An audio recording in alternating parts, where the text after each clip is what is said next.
Call the PD committee to order. The members, please answer the roll.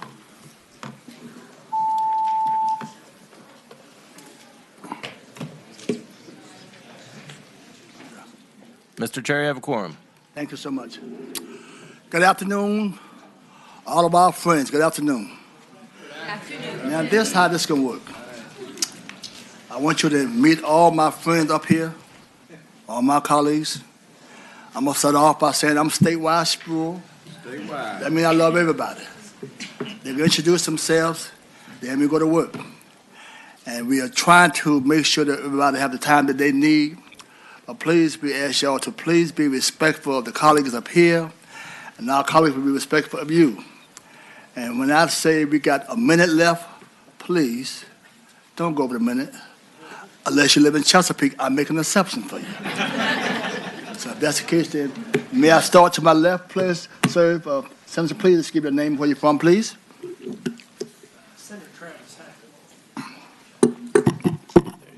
Senator Travis Hackworth, 38th District. We represent Tazewell County, Russell, Dickinson, all the way to the Kentucky line up to the city of Radford. Ryan McDougall, live in Hanover, and I'm not statewide like the chairman. Mark Peak, State Senate, 22nd District. I'm in Lynchburg, and I cover Lynchburg to Goochland. Frank Ruff, 15th Senate District, which stretches from south of Hopewell to west of Danville. Bryce Reeves, 17th District, Fredericksburg to Charlottesville. Scott Zervelt, 36th District. I represent Route 1 from Alexandria to Stafford.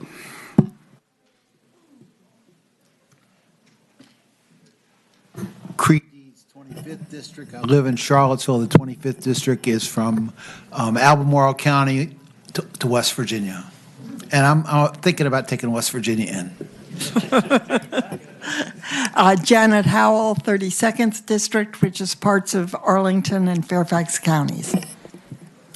Adam Edmond, 30th District, representing parts of Alexandria, Arlington, and Fairfax. Monty Mason, 1st District, Williamsburg. Jennifer McClellan, 9th District, which you're in, so welcome. Parts of the city of Richmond, Henrico, the town of Ashland, and all of Charles City County. Jennifer Boysko, 33rd Senate District, parts of Loudoun and Fairfax counties. Hi, John Bell, 13th District, part of Loudoun and Prince William counties. Thank you so much. Before we get started, we do have a subcommittee. The subcommittee number 1 was chaired by Senator Scott Survey, Senator Jennifer McCullough, Senator Bell, Senator Maduga, and Senator Ruff, I believe. They are the subcommittees. And starting next week, the subcommittee will start meeting immediately after the full committee starting next week. So the first thing they have, we're going to put these bills into the subcommittee that start next week.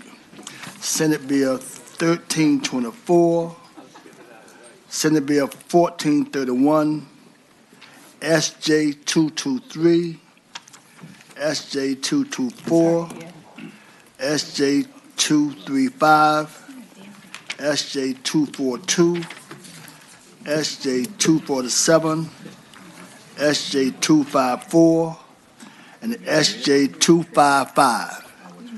Those bills that have been referred to the subcommittee start immediately after the session next week.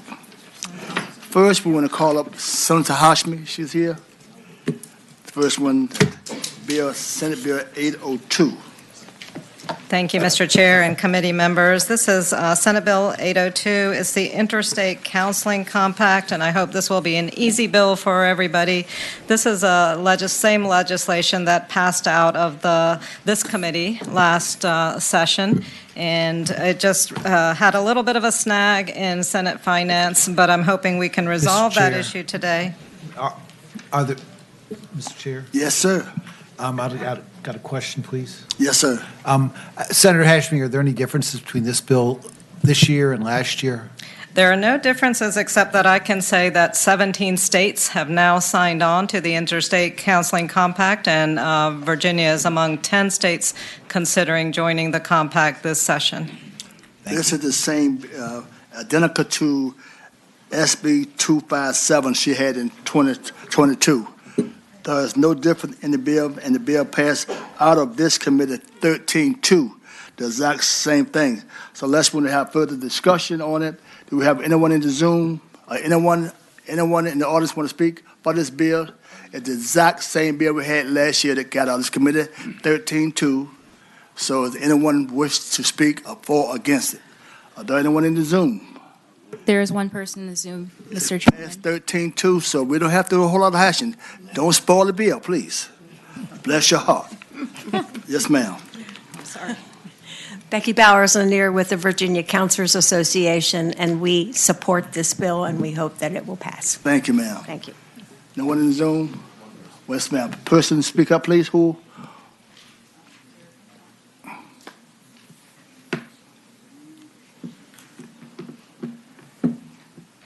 Dominique M., you can now unmute and speak.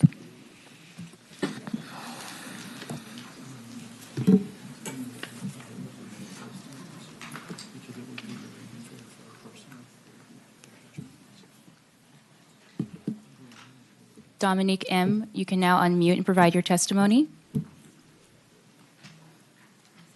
Can Dominique M.? Mr. Chair. Yes, sir.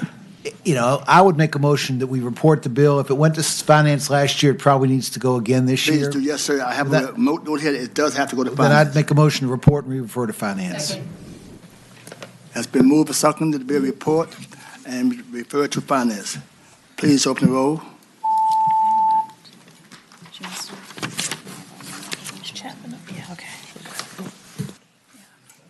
Ayes 15, no zero. Ayes 15, no zero. Thank you so much, ma'am. Thank you. Senator Chap Peterson, is he here? Yes, sir. Please come up. Yes, sir. Thank you, Mr. Chair. I have two bills, both of which will be familiar. Someone left an iPad here. No? Oh, okay. Senate Bill 803 is my annual effort on campaign contribution limits. The bill should look familiar to you. Basically, it is a limit of $20,000 per donor to each candidate, which would be over the course of a campaign cycle. I wrote the language in a way that it's not foolproof. And let me say right off the bat, there's going to be ways to get around it, just like there's a way to get around federal regulations and federal laws. But yet no one has ever repealed those laws because they recognize that there is a purpose to having a structure around campaign finance reform. And this basically says anyone can donate up to $20,000 to any candidate over a campaign cycle. So if it's a couple, they can donate $40,000. And then, of course, if they have an emancipated child, they can add more money through that. I think the bill is self-explanatory. I've had conversations with members about, well, what if you have a self-funded candidate? How do we level the playing field? There is another state, Illinois, which has basically an opt-out where if you have a self-funding candidate, that can effectively be an exception to that. I'd be happy to put in that amendment, but I wanted to at least bring it to you in its pristine form, which would be effectively an across-the-board campaign reform limitation of $20,000. Mr. Chair. Senator Peter, is this, Yes, sir. Is this identical to the Senate bill that you had last year, 44? Yes, sir. Identical. Okay. I think so, yeah. Yes, sir, it is. And Mr. Chair, a cycle would be 4 years for a senator, 2 years for a delegate. That's correct. And I thought about, by the way, doing it annually. The problem is, while annually would benefit us because we raise money every year, it would obviously be a major penalty on a first-time candidate that's just running, in a 6-month cycle. Any question from the members committee? Is this the same bill that was PBI last year by this committee? 10-5. Members? Mr. President, Yes, Mr. sir. Chairman, I move we report the bill. I think we probably Mr. got some Chairman. witnesses. Yes, sir. Senator Bell? Mr. Chairman, I appreciate the patron spoke with me earlier, and frankly, I think to consider moving this forward, we'd have to amend it to where if a self-funded candidate put in, and we discussed different amounts, I don't know if it's 50,000 or 100,000, the provisions would not apply to the other candidate. Because frankly, if a wealthy candidate came in and put in $1 million, then the other candidate, frankly, would be very disadvantaged by these rules. And in order to make it fair, I would think if that were to happen, then it would not, these rules would not apply. And I believe, as the patron said, in Illinois and other states have that. So I would offer that as amendment, and I would offer if a candidate were to put in more than 50,000, then these limits would not apply. Mr. Chair. Excuse me, Brooks, would that be a problem? I can help work on that. I actually have that language. Yeah, if you have that language from Illinois, that'd be I great. do. We can work on that afterwards. But yeah, Yep. if everyone's comfortable with that, then I can work on it. Yes, ma'am. Mr. Chair, I'd like to offer a substitute motion and speak to that, please. Mr. Chair, I know we've heard this bill before, and I've made this same argument before, and I would just like to remind the committee that I know there are a lot of ways to handle campaign finance. There's a lot of ways to encourage transparency, and there are a lot of ways to drive money in elections. But I would just remind the members that when you squeeze money out of the regular campaign process, what you end up doing is pushing money into other places. So you end up finding money in outside groups. You end up creating a lot of inequity. And in this case, Senator Bell wisely raises the issue of those who can self-fund. And ultimately, it's very difficult to make that fair and make that easy when some people can put an enormous amount of money into their campaign, whether it's through an in-kind contribution. And there are multiple ways to do that. And it's very difficult to track. And so there are other people who can, whether it's through large individual donors or through other resources that they have access to, raise a lot of money. And I would just remind the committee that for the reasons that we've had concerns before, those concerns haven't changed. And so I could go on forever, and I won't waste the committee's time, but I would make a substitute motion to PBI the bill. Okay, it's been proper move and second to PBI for the bill. Before I do that, any other members wish to speak? Are we going to have witnesses speak? Mr. Chair. Hold a minute. Mr. Chair. Hold a minute. I'm statewide. Let me do my job. Thank you, sir. I'm definitely will not call on without hearing from the citizen first. Yes, sir. But I want to make sure that my members first. Yes, ma'am. Mr. Chair, I have a question for the patron. Wondering if this bill pertains to like caucuses. So would caucuses still have unlimited access to raise money, or does it only pertain This to bill only individual applies candidates? to candidates' campaign committees or political committees. In other words, it applies to the candidates themselves. There could be, and I understand the point that Senator Vogel make. You could have a 501c3 or a 501c6 or a political action. They can raise as much money as they want, and they have a First Amendment right to do that. This has to do with the people actually running for office. Mr. Chair, just a follow-up. Yes, ma'am. So if I'm a candidate and my caucus wants to give me $1 million, would that be okay? Or they could spend $1 million on my behalf without Right. going through me, right? Under line 24 through 26, these are the exceptions. The limits set forth shall not apply to contributions by, one, the candidate to his own campaign, that's a First Amendment issue, the candidate's spouse, child, parent, or sibling, or three, a political party committee. So the caucus could contribute directly to the candidate. Thank you, Mr. Chair. Any other member wish to speak? Mr. Chairman. Yes, sir. Mr. Paducah? Thank you, Mr. Chairman. Senator Peterson, two other questions for you. What if a union group or another advocacy group decides that they want to spend $1 million against you? Does the limit still there? So no, I mean, it doesn't impact if an outside group wants to do that. Right. I mean, let's say the Club for Growth wants to come in and spend $1 million against me. I can't stop them. They have a First Amendment right. This has to do with donations made to my campaign committee. So, Mr. Chairman? Yes, sir. Second question. So, Senator Peterson, what if that person who could self-fund decides to set up a separate PAC that they fully fund? They put $1 million in that, but they don't put it in their own campaign fund. They could spend all that money against you, and you would still be limited to the provisions under your bill? Well, a PAC needs to have a board of directors, and if it really is just an instrumentality of an individual, then I think you can make a very good argument that that's a violation of the campaign finance laws. I mean, if it's a legitimate PAC with a board of directors, then, yes, they could give that money to the PAC. I mean, look, guys, I get it. Loopholes. Nearly every other state in the union has some restrictions on campaign finance, okay? We act like, oh my gosh, if this happens, the Western civilization is going to come to an end. It's not, okay? I get it, there's loopholes. But the bottom line is I think this puts a better structure around our campaigns by limiting individual influence on candidates. Okay, Mr. Chairman, speaking of the bill. Yes. Thank you, Mr. Senator, I don't think the issue is necessarily about loopholes. It's a very complicated issue, and we had a joint committee to do campaign finance reform, which did have meetings a year ago, and we looked at this as being one of the issues that we wanted to tackle, and we looked at the complexity of it. We realized that there were some other issues that we could focus on and get done before this, because dealing with this was so complicated to button down all the various pieces.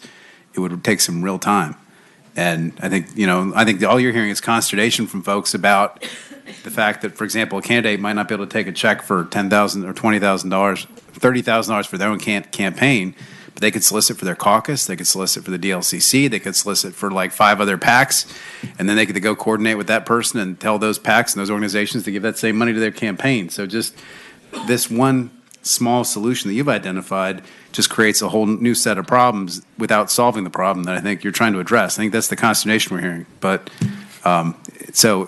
there's no question there's something people want to deal with, but it's a very big issue. It's going to take a lot of time to solve if we dive into it, I think is what the issue is. All right, let me hear from our citizens. Those who are for it, please come forward. Anyone want to speak forward this bill? 2 minutes, ma'am, please. Yes, sir. I'm Deb Wake. I'm the president of the League of Women Voters of Virginia.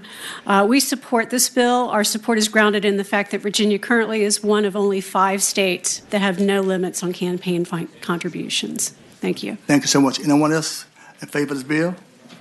Anyone want to speak in opposition to the bill? Please come forward. Mr. Chairman. Mr. Chairman. Yes, sir. I have a question for the last witness. Yes, sir. Who are the other 5 states? I will find out for you. Okay, thank you. Thank you so much. Again, anyone in the audience wants to speak against this bill? There are several people. Beg your pardon? Anyone on film? Sorry, Mr. Chairman. There are Yes. several people on Zoom who would like to speak to this bill. There's no one? Several, okay, please. 2 minutes apiece, please. Nancy Morgan, please unmute and provide your testimony now.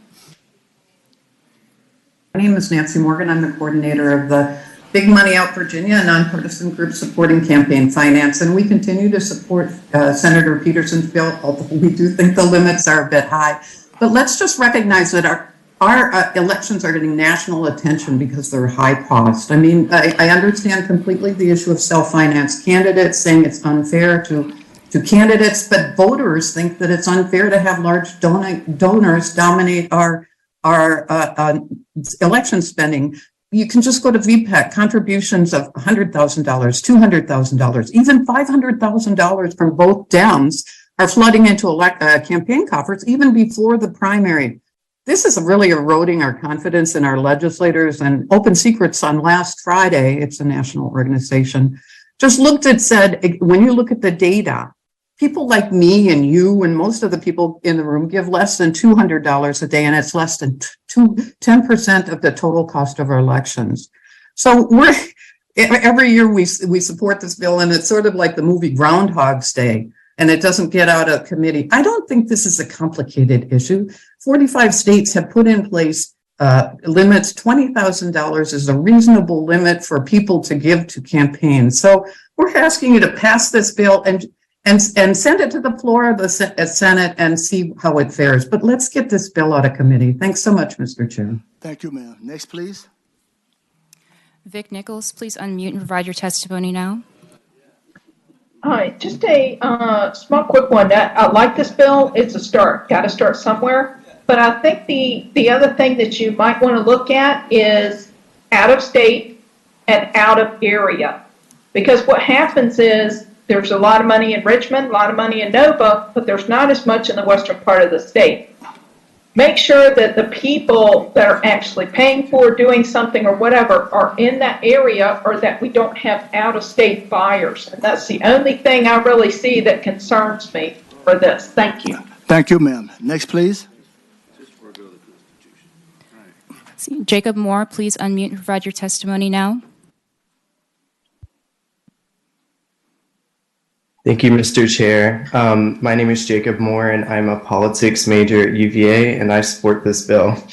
I'm applying to UVA's master program at the Frank Batten School of Public Policy because I believe that sound public policies are critical to a functioning democracy. As a Virginian, I'm concerned about good governance laws in Virginia, especially those related to campaign finance reform. For young people like myself, given the lack of caps on donations, it is almost impossible to compete against incumbents who are running for office. As you know, we are one of the only 5 states with no limits on contributions. Those favored few are granted hundreds of thousands of dollars, whether from the party or from wealthy donors, and others are left behind because of this. I think that this bill levels the playing field, allowing young people like myself who want to run for office at least a chance of competing against heavily financed incumbents. I believe in promoting fairness in our political system. I don't think that billionaires should buy our elections, and this bill is a step in the right direction. Thank you. Thank you. Next, please. Last is Stephen Spitz. Please unmute and provide your testimony now. Yes, hi, thank you. I live in Falls Church, Virginia, and I strongly support this bill. As has been mentioned by several of the speakers, Virginia is only one of 5 states in the country which has no campaign finance donation limits. And I wanted to address an aspect of this, which is the perception by the public of corruption. Whether it's actual or not is another issue, but when we see repeatedly hundreds of thousands of dollars going from one source to one candidate for a delegate, a statewide office, a state Senate seat, the public thinks that that candidate is being bought. Now, whether that in fact is true or not, you are all experts in that, but it's hard to deny that money influences decisions. And the public distrust of government is in part due to things like that. So I urge you to end this perception of corruption by supporting Senator Peterson's bill. Thank you. Thank you, sir. Is that in? One more, Okay. Stephen Spitz. He just went, that was all. Thank you so much. There has been a motion to PBI. Open roll, please. That was the second, I believe. Yes.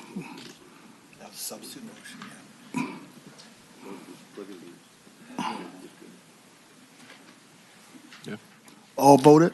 Ayes 10, noes 5. Thank you so much. It's been PBI. Thank you. Thank you, Mr. Chair. You have another bill, please, I think? Yes, sir. I have another from the Greatest Hits Parade. This is Senate Bill 804, which is also identical to bill you heard last year and have heard for probably the last 6 years. This has to do with political contributions made by public utilities. Public utilities is a defined term under 24.2-947:4, and it's defined basically as a utility that has a statewide charter in order to provide necessities such as natural gas, electricity, telecommunications, you name it. And it's a more limited definition than Public Service Corporation, which was an earlier iteration of this bill. Basically, it has to do with the fact that a public utility by charter is allowed a monopoly. And that monopoly means that their rates are set by the State Corporation Commission, and then any refunds from those rates, if they're excessive, are returned to the consumer. And over the years, we have had bills where we have suspended the oversight of the State Corporation Commission, which has effectively transferred wealth from the consumer to the utility. And there may or may not have been good reason for that. But the bottom line is these utilities should not be donating money to politicians. And in an earlier life, I did oil and gas representation. I have represented utilities, appeared in front of the Federal Energy Regulatory Commission, and I'm not aware of any state in the union in which utilities make political donations, other than this one. So I think it's a self-explanatory bill. I try to keep it as simple as possible. I always say that the most effective laws are the ones that use the least words, thou shalt not kill being a good example. And I just offer it to you, Mr. Chair. Senator Peterson, this is the same bill, identical to the same SB 45 from last year? Yes, sir. Exact same bill? Same words. Okay, members of the committee want to speak? Any member of the committee want to speak? Mr. Chairman. Yes, sir. Senator Peterson, so we know who we're talking about as a regulatory or as a power entity. What do you do about the guys like Michael Bills from Charlottesville who gave $3.5 million? His wife, Sandra Smith, gave $209,000 for Clean Virginia or whatever organization they are. How do they counter that? Well, if you'd passed a bill I had in front of you 5 minutes ago, you would have countered it. Attention, please. Let's be nice to our colleagues. That was the bill I just had. That's why I brought them together. Thank you so much. No other comments? Anyone in the public want to speak in favor of the bill? Please come forward. Those on Zoom who would like to speak, please raise your hand electronically. There are three speakers on Zoom, Mr. Chairman. Let's get one. Yes, ma'am. The League of Women Voters supports this bill. Yes, ma'am. Thank you so much. Anyone else want to speak in favor of the bill? Anyone in opposition of the bill, please come forward. Anyone in opposition, please come forward. Mr. Chairman, Chris Nolan with McGraw Woods on behalf of Dominion Energy. I think this is the fourth time I've appeared before the committee. You've heard the arguments before. I'll just say that the opposition remains the same as it has previously, and that is this bill treats one class of corporate citizens different than the others. Campaign finance should apply broadly to everyone, be it labor union, corporation, special interest, or individual. This bill doesn't do that, and for those reasons, we oppose it. Thank you. Thank you so much. Next, please. Mr. Chair, members of the committee, Patrina Jones-Robleski, Manager of Government and Public Affairs for Columbia Gas of Virginia, and our parent company is NiSource. NiSource provides to our an employee group we call NIPAC, which is our Political Action Committee. Neither NiSource or Columbia Gas of Virginia ever gives corporate dollars to any campaign contributions. The campaign contributions that come from NIPAC are 100% employee-sourced dollars, and NiSource pays for the administration and the administering of NIPAC. So we have in Virginia, we have 40 to 50 members. That fluctuates through the years, and it comes from many different departments. And every time I ask these members what they think about the bill, just referring feedback, they always ask, why are we being singled out? This doesn't seem fair.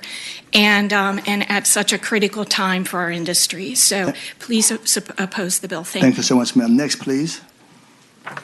Hi, Mr. Chairman, Keith Martin with Virginia Chamber of Commerce. Though we do not oppose campaign finance reform, we do have concerns about proposals that will limit the speech or participation of just certain businesses or industries. So for that reason, we oppose the bill. Thank you so much, sir. Next, please. Mr. Chairman, members of the committee, John Morris, Appalachian Power, we share the concerns of the other speakers as it relates to the disparate treatment, singling out one industry versus all the other regulated industries in the Commonwealth. And so for that reason, we oppose the bill as well. Thank you so much. Those in the Zoom, please. Diana Howard, please unmute and provide your testimony now. Hi, I'm Diana Howard. I'm the chair of the Virginia Beach Tea Party, and I support this bill. We all know we're talking about Dominion Energy here, and they have a stranglehold on the General Assembly. Stephen Spitz, please unmute and provide your testimony now. Yes, I find myself in the position of agreeing with the chair of the Tea Party.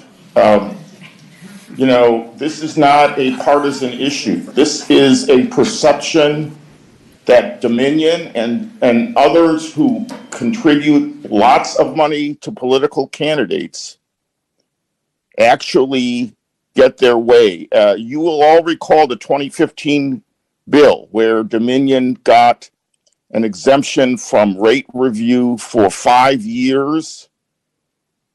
And I defy anybody to say that that had no relationship to the fact that Dominion has given as much money as it has given to the elected leaders of our state. I think it's time to end having these utilities who, in fact, are supposed to be regulated by the state use their money to deregulate themselves. Thank you. Thank you so much, sir. Next speaker, please. Lastly, Vic Nichols, please unmute and provide your testimony now. Thank you. Betco is the #1 complaint when it goes to all my neighbors on next door. That's all they're doing.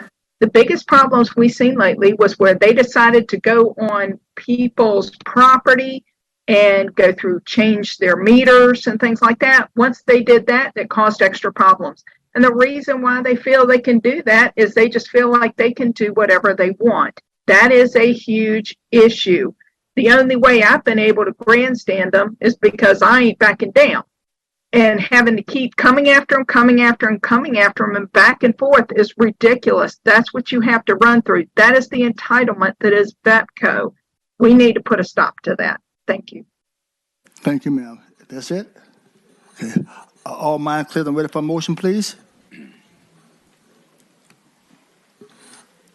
Do I have a motion, please? It's been properly- Substitute motion. I move to report the bill. Okay. The difference between the utilities and other companies in Virginia is these utilities have monopolies. They're supposed to be regulated, and we are the regulators. We're in charge of the SEC, which is the regulator. And it seems to me that there's a perception of distrust in government, whether that perception is reality, whether that perception reflects reality or not. We have an obligation to address it, and that's what this bill does. I move to report the bill. Wait a minute. Back up a minute. I heard the substitute motion, but I did not hear a second. Second. Who was that from? That Kevin. Thank you, sir. Now, who's next? Someone want to speak? Yes, sir. All right. Thank you, Mr. Chairman. And speaking to the bill then. And Senator Peterson, I will say, so your first bill was going to limit it to 20,000. If this bill passed, it would be limited to 20,000, but then Dominion and APCO would not be able to do anything to defend themselves. And that's how it looks to me if we pass both of these bills.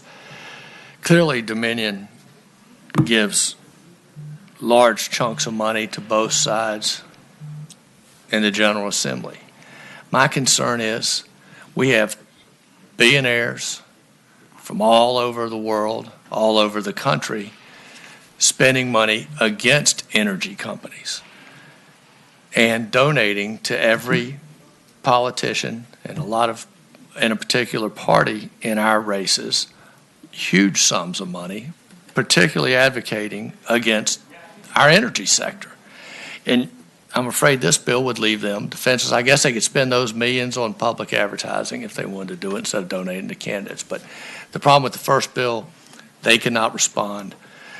This bill just cuts them out again. They can't respond. And if you pass this one without the first one, then they can continue to donate millions and millions, and our energy companies can't respond at all. And I do think that all of our citizens do like having electricity.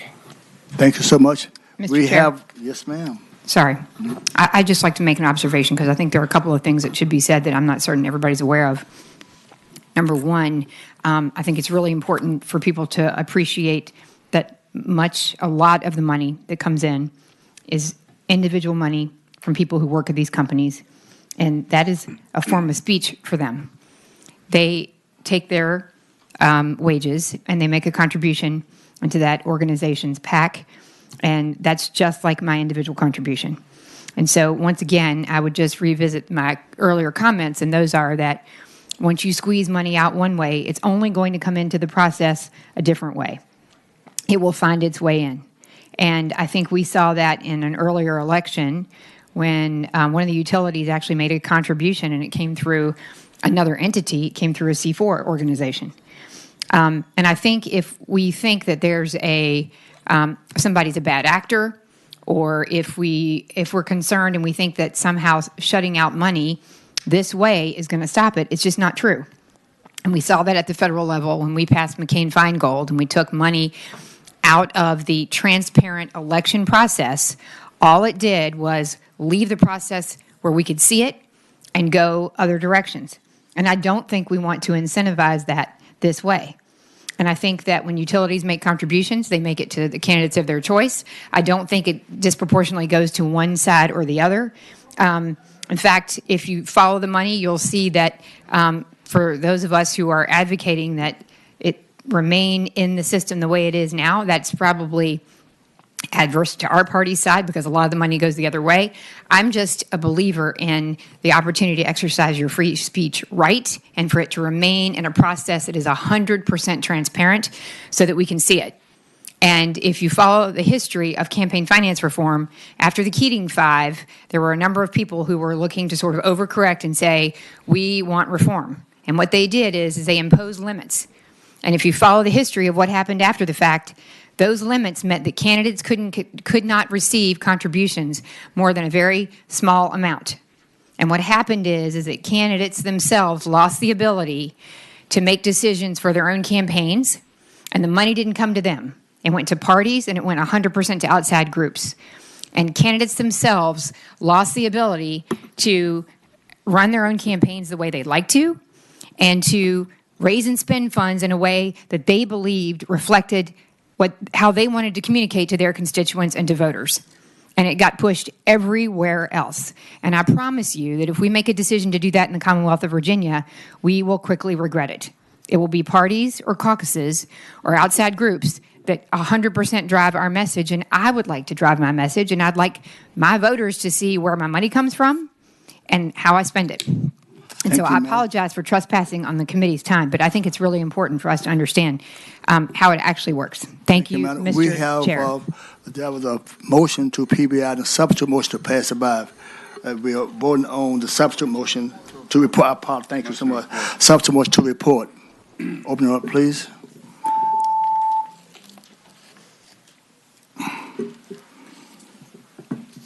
Ayes 3, noes 12. Ayes 3, noes 12. Substitute motion fails. Then we go back to the original motion. Open up, please. PBI. Ayes 12, noes 3. Thank you so much. Thank you, Mr. Peterson. Thank you, sir. Senator Locke. And Mr. Chairman? Yes, sir. Before he starts, I would just like to advise the committee that the nice witness from the League of Women Voters advised me who the 5 states are that do not have campaign restrictions. They are Alabama, Nebraska, Oregon, Virginia, and Utah. So that's the answer to that question. Thank you, sir. Thank you. Senator Locke. Mr. Chairman. Yes, sir. Well, just note for the record, the NCSL says it's actually 11 states, but we can talk about that after we're done. Thank you so much, Senator Locke. Please. We can keep going. Okay, I have SJ 226. This constitutional amendment request comes at the request of the City of Newport News. It will provide authority to grant perpetual easements to units of government. The Virginia Constitution, Article 7, Section 9, restricts the grant of easements and other rights to use publicly owned land to not more than 40 years, with the exception of air rights, which may be granted for 60 years. This same restriction is found in Section 15.2-2100B of the Code of Virginia. The origin of the restriction came about in the late 19th century when nearly all utilities were privately owned, and it was intended to stop private individuals and companies from acquiring permanent rights over public property. Today, some utilities are government-owned, such as the Newport News Waterworks. However, in order to get a permanent easement, for example, sanitary sewer, organizations such as the Hampton Roads Sanitation District have had to resort to friendly condemnation litigation. They can condemn a permanent easement from the city, but cannot deed it to them. The Commonwealth wants environmental conservation easements and historic preservation easements to be permanent. Funding for historic preservation from the state requires the grant of a perpetual easement for historic preservation as a condition of a grant. So the City of Newport News has no objection to granting permanent easements to the Commonwealth for environmental and historic preservation or to governmentally owned utilities. The proposed amendment to Article 7, Section 9 would allow localities to do both. Mr. Chair. Senator Locke, did you have this bill last year, or did somebody introduce this bill last year? And what? Well, it was the wrong year. Okay. This is the right year. Okay. Mr. Chairman? Yes, sir. I got a question for council. Everybody probably thinks I'm insane, but I've been reading Dick Howard's commentaries on the Constitution of Virginia lately, and I haven't gotten to local government yet, but this seems like a very specific constitutional provision. Does council have any understanding as to why the 40-year limitation is in the current Constitution? Mr. Chair, Senator, no, I'm not aware at this point. I can look into that if you'd like, but yeah. Okay. Mr. Chairman, Mark Flynn on behalf of the Municipal League, having been a city attorney since 1980. Yeah, this is actually an ancient principle because municipal corporations, cities, and towns were seen as something different than as a pure part of the Commonwealth, like a county, and they were treated more like a corporation. And this limitation was there. It had to do with some balancing of powers. That's my understanding from my history.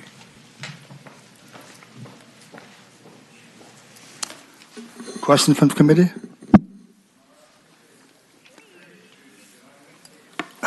All right. Question from the audience and those in support? Well, Mr. Chairman, members of the committee, again, Mark Flynn on behalf of the Municipal League. This limitation, 40-year limitation, really creates problems for everybody involved: the city, the citizens, and the businesses and the other agencies that need to do business in the city or town. So this is a useful fix to cure a problem that may have existed a long time ago, but no longer, that limitation isn't needed anymore. Thank you. Good afternoon, Mr. Chairman. I'm Jerry Wilson with the City of Newport News, and we thank Senator Locke for carrying this for us. And we did request this, and it is intended to help us move projects along. As you can imagine, the process of friendly condemnation for state conservation easements can really delay a project, which can also really increase the costs. So this would be extremely helpful for those. Thank you. Thank you. Anyone else in support? Is there anyone present in opposition of the bill? Anyone present in opposition?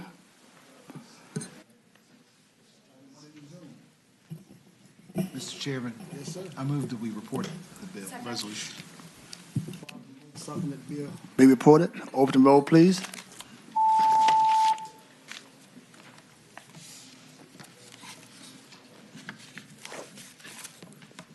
Ayes 8, no 6, 1 abstention.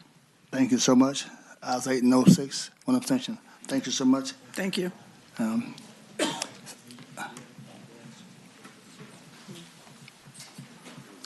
Senator Maduga, where are you? You here? Just left? Okay. Mr. Chairman?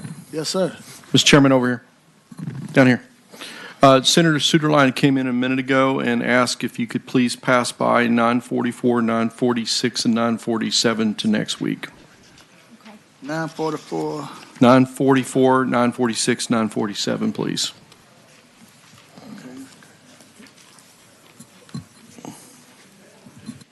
We need a motion for that? We don't? Okay. Without objection, 944. 946 and 947. Thank you so much. Those have been passed by for the day. Okay. Come on, Mike Pike, and then you're next. Thank you, Mr. Chairman, members of the committee. I've sent a bill 1053.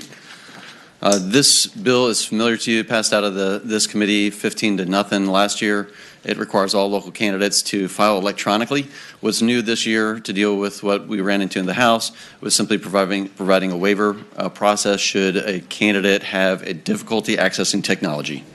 We know that broadband's expanding, so if there is a problem, so that's the only change from this year to last year, Mr. Chairman. Okay. Members of the committee, same bill pretty much we had last year. They got out of here easily. Anyone in support? Hi, Deb Wake, League of Women Voters of Virginia supports this bill. It would facilitate the transmission of required statements of organization and campaign finance disclosure reports to the State Board of Elections. It would also expand public access to reports filed by candidates for local and constitutional offices. The state already requires electronic filing of many documents, including, for example, employer withholding tax, sales and use tax, but provides waivers of the requirement in cases where it would cause undue hardship. This bill simply allows exemption for filers who lack access to technology required for electronic filing. Thank you so much, ma'am. Anyone else in support? There anyone present in the opposition of the bill? Anyone in the Zoom? There is one speaker in Yes, Zoom. please. Nancy Morgan, please unmute and provide your testimony. Thank you, and thank you, Mr. Chair. We definitely support this bill. We think that most other states have it, and it will increase the efficiency of the Department of Elections. Thank you. Thank you. Yes, sir. The proper move and second to report the bill. Open the roll, please.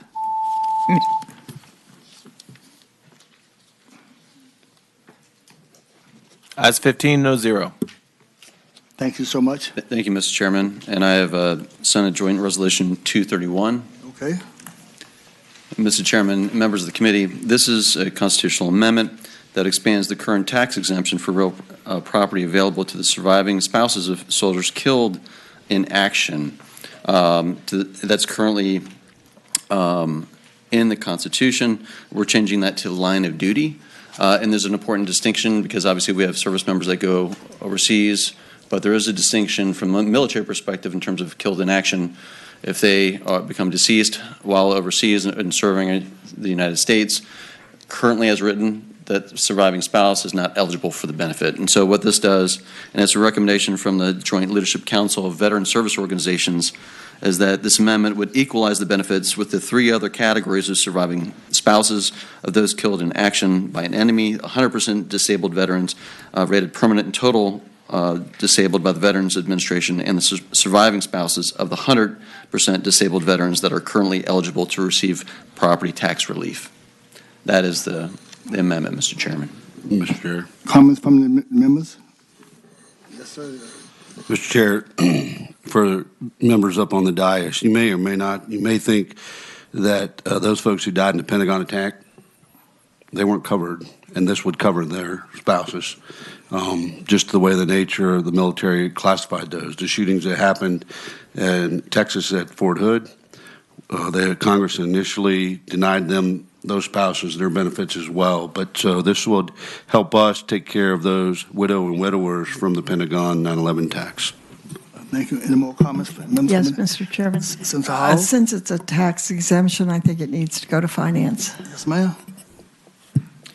And Mr. Chairman, the Joint Council did, through FOIA information, identify it's roughly 182, and it is the local property tax exemption. So it's roughly 182 across all those categories, including this new category exclusion. So it's a very small, but I think important distinction. Another comments from the members of the committee? Mr. Chairman, just Yes, wanted Senator to Bell? thank you, Mr. Chairman. Just say that I think it's a great bill. I mean, I think there's an injustice. These folks aren't covered. And I hope it's the will of the committee to move this forward. I'd like to make a motion at the appropriate time. Thank you. Another members of the committee before I call on the audience? Thank you, sir. Anyone present want to speak for this bill? Anyone in support of the bill? Want to come forward to speak? Anyone in opposition want to come to speak? Anyone in the Zoom want to speak? Mr. Chairman, move the report. And we refer to finance. It's been moved and seconded and referred to my favorite committee, Finance. All in favor, please vote.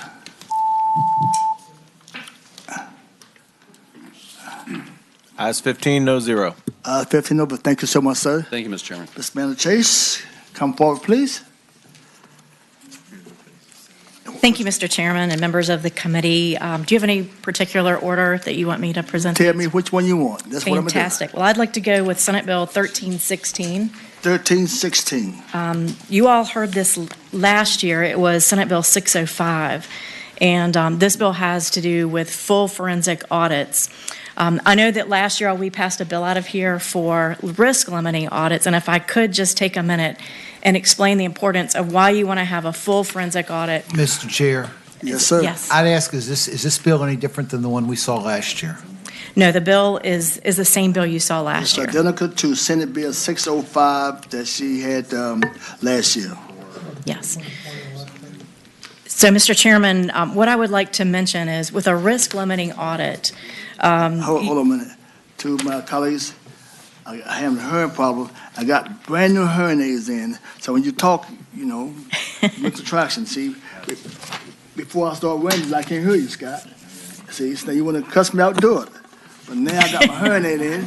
Got to be nice to me. Let me put it back in. So if y'all will kind of cut it off so I can hear what you got to say. Bless your heart. Thank you so much, man. Thank you, Mr. Chairman. I'm just going to be brief and summarize a couple things on this bill.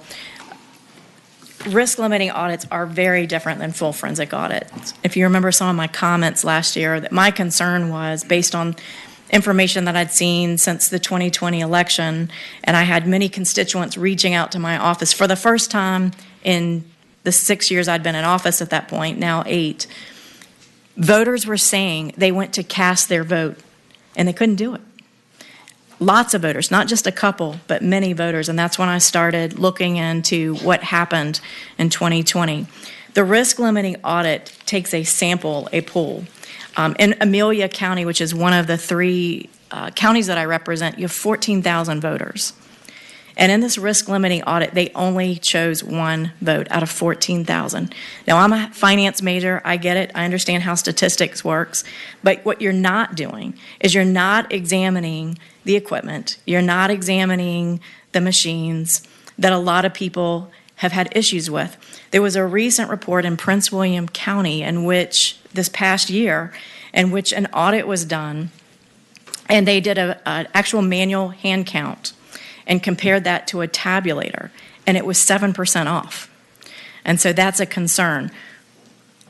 We have to make sure that our voters have confidence in our elections, and what the full forensic audit does is it includes ballots, it includes the inspection of poll books, voting machines, routers, and I think it's important that we look at the quality of the paper. There are many different things that we learned in looking at the Arizona audit that don't encompass that risk limiting audit. So I just wanted to make that distinguish why I've been so emphatic Mr. and why Chair. we need a full forensic audit. Mr. Chair. Senator, last year when you had this bill, I asked you if any of those people who had not been able to vote had reported their situations to the local police or the Commonwealth attorney, and you told me you didn't know. And we've had a year since. How many of those cases have been reported to the appropriate law enforcement authorities and prosecuted? Because if they were really denied their right to vote, a law was broken. Senator Deeds, actually in Prince William County, this is new developing information. Michelle White, who was a registrar out of Prince William County, was indicted by the Office of the Attorney General. And in that particular situation that was addressing the 2020 presidential election, she was actually indicted on a felony count and 2 misdemeanor charges. For people who were denied the right to vote? Yes. This is a legitimate concern, or I wouldn't be bringing it before you today. What I'm encouraging in this committee to do, what this bill does, is we want to ensure the accuracy and the legality of the elections in question. And as it pertains to reviewing all the materials, the equipment, the procedures, in any part of the election, including the ballots. Can I just give you one more example, and then I'm going to close? Please do, because I want to. We've got a Yes. lot of bills. In Arizona, this is just an example because they had a full forensic audit, and they're the only state in the country that's actually had a full forensic audit. And I went there, and I was actually on the floor where they had the audit. You could find mail-in ballots that had no creases in them. Are you going to pick that up in a risk limiting audit? Absolutely not. You had mail-in ballots that had no creases in it, no folds, and you could look at the paper and tell that it had been duplicated and copied, and there are over 19,000 ballots that occurred to. So that's my concern with this bill. This is why I'm calling for a full forensic audit as opposed to the risk limiting audit. Mr. Chairman. Thank you. Wait a minute. Let me make sure she's finished first. I don't want to cut nobody off. Dr. Senator Bell? Yes, sir. Mr. Chairman, I'm looking for the fiscal impact. As I recall, last year, I think it was $20 million. Is that the same this year, or is No. that different? No, I have changed the amount, Mr. Chairman, Senator Bell, to $500,000. Per year, or? For each year, yes, 500,000 this year, 500,000 next year. Mr. Chair. Mr. Chair, I have a follow-up, if I could, please. Please finish. I'll call you next. Mr. Chairman, first, I did the risk limiting audit bill last year. That was my bill. Great. And frankly, I don't think you properly characterized that bill because the number of audits goes up when the election results are closer.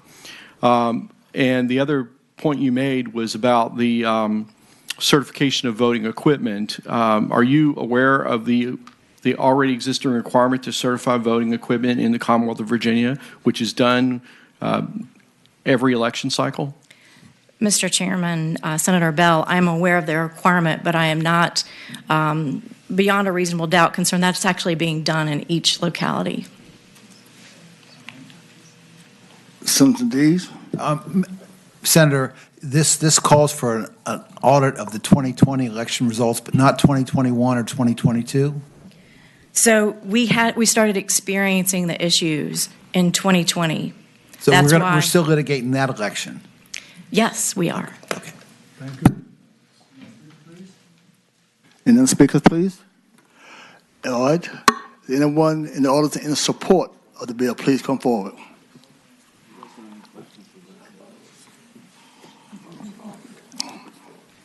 Thank you, Mr. Chairman. My name is Ivan Rakelin. I'm a concerned citizen from Northern Virginia. I'm also a constitutional attorney, and I just retired last year as a lieutenant colonel in the Green Berets. I know at least one of you on this committee here is also a veteran. And the reason why I rise to support this bill is because I don't know of a single publicly traded company that is not audited. So as a shareholder, you would expect that your businesses run seamlessly and smoothly so that you can invest in it. Well, for us citizens and residents of Virginia, of the Commonwealth, as a shareholder, as well as shareholders alongside with you, I would plead with you to consider voting for this bill so that we have a increased confidence in our electoral system, so that not only during the general election, but also during the primary season, both parties, whether you're Democrat, Republican, Libertarian, or Independent, we have full faith and confidence in our electoral system, as shareholders should, in private sector or in public sector. Thank you so much, sir. Next, please. Thank you for your time. My name is Paul Teal. I spoke last year on this and presented a packet to you all. Since that time, we've done some serious investigation into the computers. They're not machines. We've got pictures of them all made in China. They're inaccurate. They're hackable, and in fact, we're hacked and run by algorithms. I'd like to just ask you one question. If you put 1,000 pieces of votes in that machine, would you not expect it to come out with 1,000? Not 1,000.475 or some other. That proves that that's a computer and it's an algorithm running that vote. And we presented a pretty good case to Joshua Leaf with a true expert named Jay Parikh. With all the evidence there is, he spoke in Arizona as well. Thank you. Thank you, sir. Anyone else in support? Well, let me get my support first, please. 1 minute, sir, please. Yes, sir. My name is Darrell Bowe. I'm a Spotsylvania County resident. I'm a United States Marine, retired federal law enforcement officer of 21 years. After 2020 elections, I got involved. I spent 2 years now trying to understand what happened, what took place. And the deeper I dig, the more information I find. This is just one booklet, sir, that's got sworn testimony of a whistleblower testifying in a federal district court. He was a former pro-VMV employee, He tested your computer systems. He'll tell you that they're hackable, they are vulnerable, and they're easy to hack. And EAC, which certifies your election machines, EAC certifies them, they knew about these vulnerabilities and they certified them anyhow, sir. So in the 2 years that I've been working with Virginia First Audit and others, I'm going to stick this up here in front of my face so you can see it. And I would like for you to take a look at the diagrams. You've got Spotsylvania County, Stafford, you've got Fauquier County, and you've got Culpeper. If you'll notice, you have 2008, 2012, 2016, and 2020 elections. And in those elections, Mr. Chairman, you'll notice there's a pattern. Suddenly, something changed after 2016. What took place, Mr. Chairman, is this. Your state has lost its sovereignty. The federal government has now placed what is called a Albert censor. I know my time is up, but this is so important for the committee to hear this.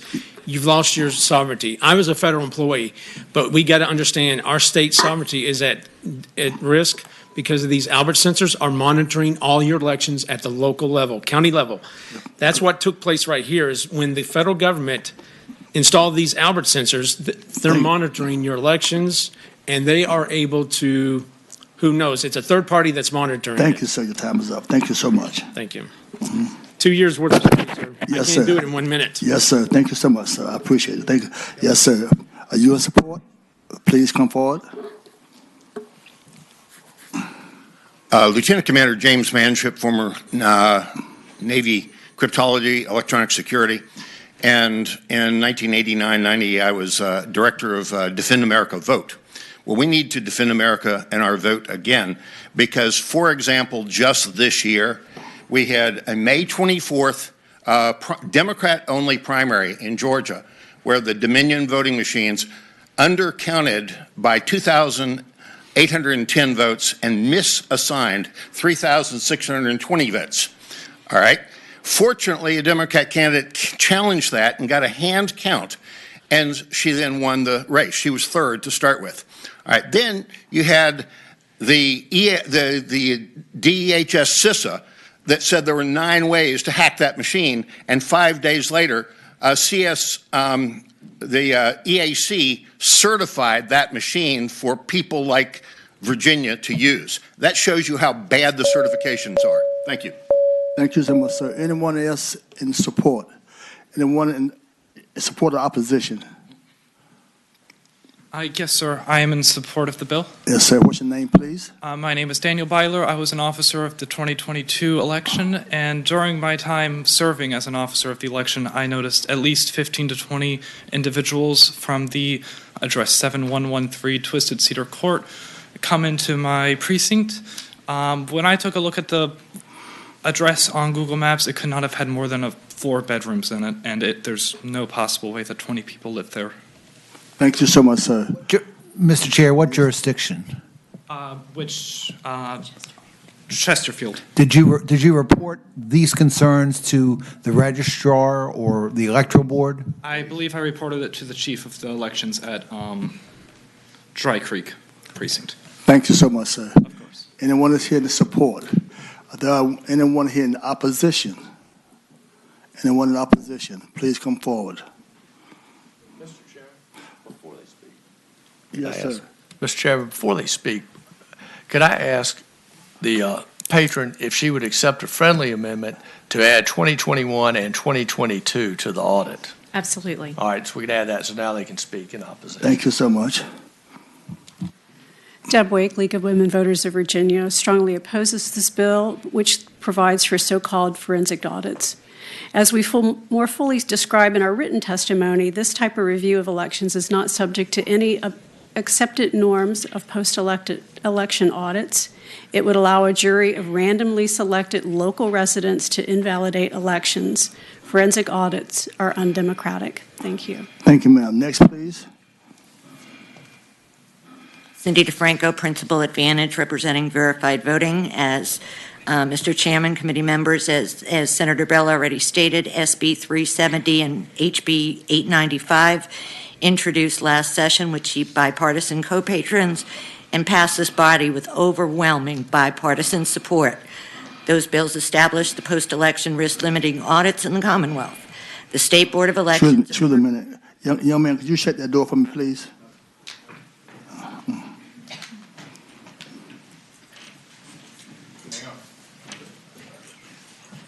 I'm sorry. Thank you so much. Quite all right, Mr. Chairman. The State Board of Elections approved the guidelines for the conduct of these post-election audits earlier this year, and Virginia's pre-certification audits were successfully conducted after the November 2022 election cycle. This bill would not only undermine the guidelines that ELECT has implemented and were approved by the Board of Elections for a post-election audit, which follow industry best practices, but would undo the hard work of the registrars and the electoral boards across the Commonwealth who conduct these audits in full view of the public. SB 316 would also create an undue financial hardship on the localities. We respectfully ask you oppose this bill. Thank you so much, ma'am. Anyone else in opposition to the bill, please? Anyone in Zoom? Yes, ma'am. A minute, please. Thank Several you. people on Zoom have already raised their hands. If there's anyone else who would like to speak on this bill, please raise your hand also. Diana Howard, you can please unmute and start your testimony now.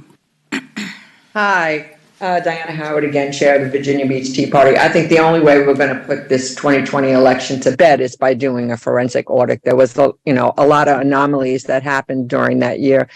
We know the voter rolls weren't updated because of COVID. I had a person that come up to me in the poll and was complaining to me that her dead husband, who was dead for 2 years, got an absentee ballot. And I told her she needed to go to the voter registrars. I don't know why he was on the voter rolls, but he was. So we have third parties that are giving out, sending out absentee ballots to people. And if they had a voter roll with them still on there, that may be how they got it. But we're never going to put this to bed and have it trust in our elections if we don't do the forensic audit. Thank you so much, ma'am. Next, please. Vic Nichols, please unmute and begin your testimony. Thank you. There were 15,419 ballots cast during early voting in the Virginia 2022 general election where the voter's registered address on record was flagged as invalid by an NCOA, which is National Change of Address database check. If you included addresses that were identified as 90-day vacant, the total rises to 17,244. As for issues, I'll give you Virginia Beach, not even my own area of Chesapeake, but in Virginia Beach, the Democrats had a particular van out there that assisted people with any issues. So those things were taken care of locally. The same thing with the Republican side, and the independents were different. I can also tell you that after I voted, I received another ballot, which I reported to my registrar, and we worked that out ourselves. Senator Deeds, if you would like, I'd be more than happy to send you where this data is, so you can check for yourself. I'd appreciate it if you'd send the information again. Please, let's go to the chair. Thank you so much. Since we got all that sight, I understand. Next, please. And Gregorian, please unmute and begin your testimony. Yes, I support this bill. I think there's so much in the process of elections. We need to remember that elections are the people's business. The elections belong to us, of all things in government. There's so many things in the process of elections that are obstructed from view for whatever purpose, be it legislation, be it obstruction at elect, be it that somebody doesn't know what's going on and they don't want to admit it. It needs a full forensic audit, if for no other reason, to evaluate the process of our elections and find out where stuff is going wrong. Briefly, on the ballot on demand printers, which actually were not certified by anybody, we certified them in the state of Virginia for print density. The level of ink caused problems during the election with the ballot on demand printers. So, unless there's a forensic audit, these types of things cannot be found out. And I don't understand the complete obstruction and completely looking at our elections, especially from a process standpoint. I appreciate the opportunity to speak. And I'm not well funded like the League of Women Voters. I'm just an election official and a poll observer. Thank you. Thank you, ma'am. Next, please. Finally, Ned Jones, please unmute and provide your testimony. Yeah, thank you very much. Ned Jones from Henrico County. There was a discussion about risk limiting audits in relation to this bill. Risk limiting audits are actually a waste of time. They're promoted by an organization called Verified Voting, which is a left-wing nonprofit. The program that's used is called Arlo, from an organization called Voting Works that is supported by George Soros.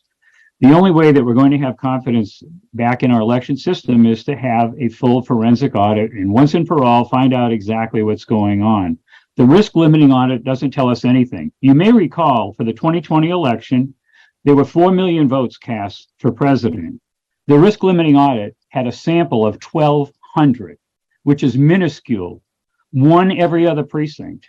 What we need to restore voter confidence throughout the Commonwealth is a risk limiting audit all 3 years, as the gentleman suggested, and let's find out exactly what's going on with our election processes and systems so that voters can be confident when they cast their ballot, it's one vote per person.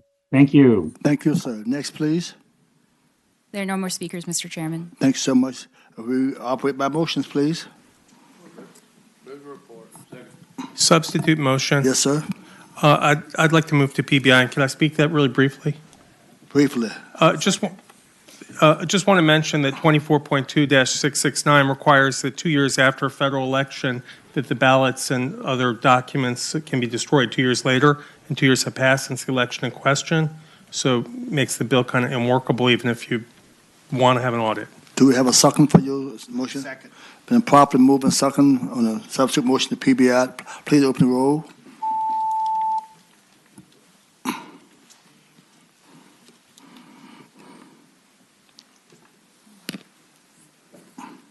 Ayes 9, noes 6. 9, no, 6. Thank you so much, PBI. Senate Bill 1317.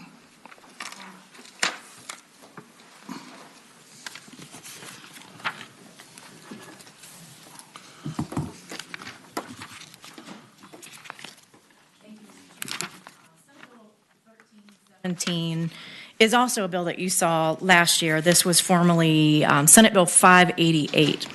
And the understanding of this bill and what we're seeking to do here is to give access to the grassroots to be able to audit the vote by going door to door and canvassing. There have been groups in Virginia, grassroots groups like VFAF, that have picked up on some of the issues that we have heard of, that Daniel, who so eloquently spoke about finding 20 people assigned to one particular house for a 4-bedroom house and trying to figure out why we have what we refer to as shadow voters, people who no longer live at this home but are still identified as living there. What's going on? And so we had a team of grassroots voters. These are volunteers, the people of Virginia who care about elections, care about election integrity, banded together. They're not anyway, they banded together. And they went to the State Board of Elections and said, look, we want to figure out what's going on. They request for a voter file for the state of Virginia, and it was about $15,000.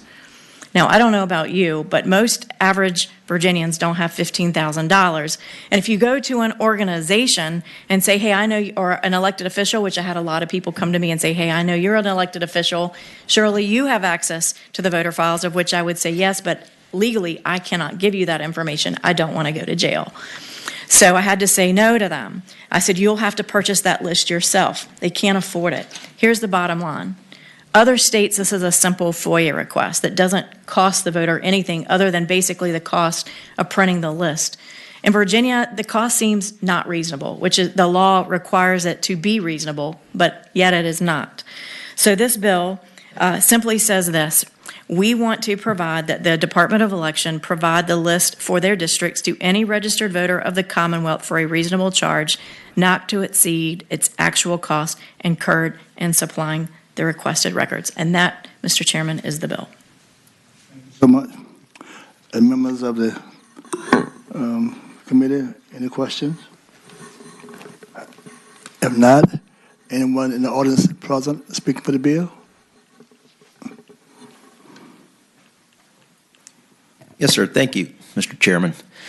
So I rise in support of this bill because essentially, if you're not allowing for an audit to be conducted at taxpayer expense, essentially by the government of the Commonwealth of Virginia, this affords an opportunity for data scientists as well as other members of the Commonwealth to actually gain access at a very low threshold of cost to be able to look into the electoral system and help to improve the electoral system, to include looking at who's legitimately registered, cross-queuing it with the national change of address, as was mentioned earlier by a speaker, and then several other databases, so that the Commonwealth, as well as its citizens, can make sure that the organization that is supposed to oversee and certify these elections, which is the EAC, a federal entity, we can actually have sovereignty and make sure that these election systems are clear, transparent, and we have confidence in them. Thank you. Thank you, sir. Next, please. Hey, again, Paul Teal. Thank you. My comment is about the 2-year period to keep the voting records. In Virginia, from the 2020 election, all their records were sequestered in legal counsel's office. I'm from Hanover County. I asked for cast vote records. Those cast vote records are yours, and yours, and mine. Why should I not be able to get those? We had a group that requested that statewide, and we are constantly turned down. This is well prior to the election. So the 2022 election does not have that restriction yet, okay? So we can get the cast vote records. We can match the computer machine to the cast vote records in the counties. Thank you. Thank you, sir. Anyone else in support? President, please come forward, please.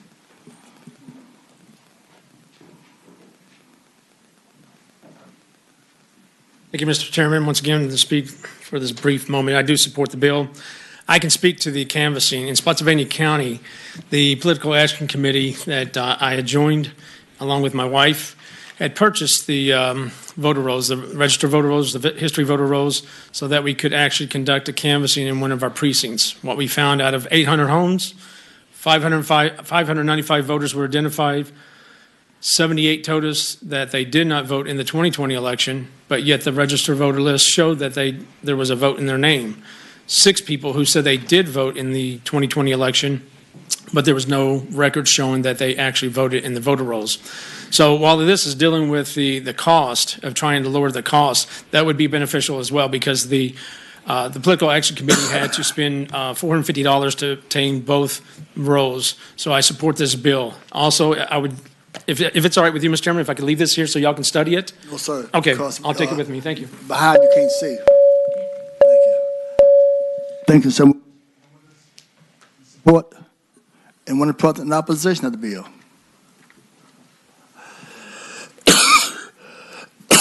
Deb Wake, League of Women Voters of Virginia.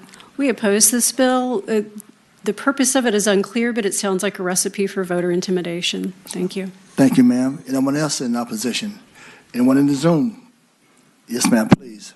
Several people have already raised their hands in the Zoom. If anyone else would like to speak, please raise your hand now. Up first is Ned Jones. Please unmute and provide your testimony. Thank you very much. Ned Jones from Henrico County. I deal with voter lists all around the country. We do analysis, we use them in our work, and there's a wide range of cost. However, Virginia is the most expensive at around $12,000, as the senator mentioned. Now, this is an outrageous fee. What this bill tries to do is get the cost of the voter rolls down to a reasonable level and provide access to all of us out here who want to analyze the voter rolls. You know, for 8 years, Virginia did no list maintenance at all. And quite frankly, the voter rolls are a disaster. Our new commissioner, starting this year, has taken on a project, and she calls it an audit, but it's really a project to clean up the voter rolls. But we really need to have citizens, interested parties, data scientists, etc., with easy access to our voter rolls. It is public information. And as was said on the last bill, one of our data scientists found over 17,000 bad addresses that actually cast ballots in Virginia last year. Thank you. Thank you, sir. Next, please. Next is Vic Nichols. Please unmute and provide your testimony. On February 17, 2011, Richmond Circuit Court Judge Melvin Hughes ruled that a state law restricting the release of information about Virginians' personal voting primary election histories, not how they voted, was unconstitutional. A nonprofit organization had sued the State Board of Elections over its refusal to give the group access to voter history lists. Under current state law, the list had been made available only to elected officials, candidates, and party chairmen. That law violates the First and 14th Amendments to the Constitution, which guarantee free speech and equal protection under the law, Hughes ruled. The 2010 General Assembly considered changing the law governing access to voter history lists, but couldn't reach a consensus to how to do it. This is actually trying to fix a problem that y'all didn't fix back a decade ago. Thank you. Thank you, ma'am. Next, please. Last is Diana Howard. Please unmute and provide your testimony. Hi. I actually tried to get the voter rolls, and I emailed Andrea Walker, who responded to me saying that the Code of Virginia limits access to registered voters, providing that such lists may be furnished only to courts, candidates, committees, incumbent office holders, and nonprofits that are 501c3s where their bylaws say that they're promoting voter registration and participation. So, I mean, having, knock doors in my neighborhood all the time, and you see on the voter rolls how many people are in a household and have different names on them, and you ask them, does this one live here? Does that one live here? And you find out that people haven't lived there for a long time, and they're still on this list that you're given to go out and knock doors. I wanted to actually have the voter rolls to actually see who is on the voter rolls, because the list that you're given to knock doors with are out of date. Thank you so much, ma'am. Next, please. There are no more speakers, Mr. Chairman. Thank you so much. We operate by motions. Second. The properly moved and second that it pass by indefinite. Mr. Chairman. Yes, sir.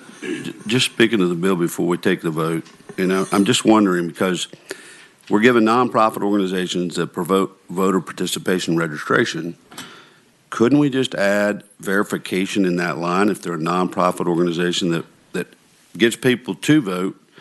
Shouldn't they be verifying those voters anyway? And would that suffice? Maybe. I mean, I don't know if council wants to opine on it, but I understand the reluctance for individuals, but if they're a nonprofit organization that's already doing registration participation, couldn't these same organizations do verification? To the committee, and we can look at this, but to the minute so you know, when we ask comments from the committee and from the public, please, Scott, when we do that, once I call for a motion, the motion is made, we're not going to open it back up to add anything to it. But we can do it this time. But normally, when I do ask for comments from the committee, and you speak, and I call on the motion, and once I call that motion is made, then we're not going to open it back up for anyone else to add to it. Mr. Chairman, I apologize. I was trying to get legal counsel, so I knew I was in the right ballpark. My apologies. Thank you. There has been a motion. Well, we'll now take that since you're there, and we're going to let's do what you asked. Council, you able to ask that question, Council? Yes, Mr. Chairman. Yeah, Mr. Chairman, Senator, we could add on line 19 after voter, insert verification, comma, and then after participation, insert another comma. And that would be nonprofit organizations that promote voter verification, participation, and registration. And for that purpose only. I'm going to give you a chance to. Well, Mr. Chairman, I just think we have, I'm a little weary of individuals going knocking on doors, but I'm not as much when they come to register. And so I thought this might be middle ground to try to help those folks who truly believe the cause, that there is some of this, and if they're willing to get a nonprofit together and go do those sort of things, just like those folks who knock on doors to register folks, I think that might be a good solution. But you do have a motion, and I think we'd have to reverse the motion. No, sir. What I'm doing, I'm just going to strike the motion, because like I said, this is my first time out, so I want to make sure we're fair. I'm going to strike the motion to hear what you say, and then I accept the motion again. Mr. Chairman, are you able to? Let's get to opinion first of all to our lawyers. Then can we strike the motion? How do we do this? Mr. Chairman, I can give a substitute motion if that helps. Second. Substitute motion, please. Mr. Chairman, I would ask for an amendment to that line that council came up with and pass the bill as amended. Well, the question is this, then. So the question is asked is that the substitute motion is to pass. So I'm saying that it's the substitute motion is to pass because there has been a motion to PBI, but the substitute motion to amend. But can you amend a bill that has been PBI?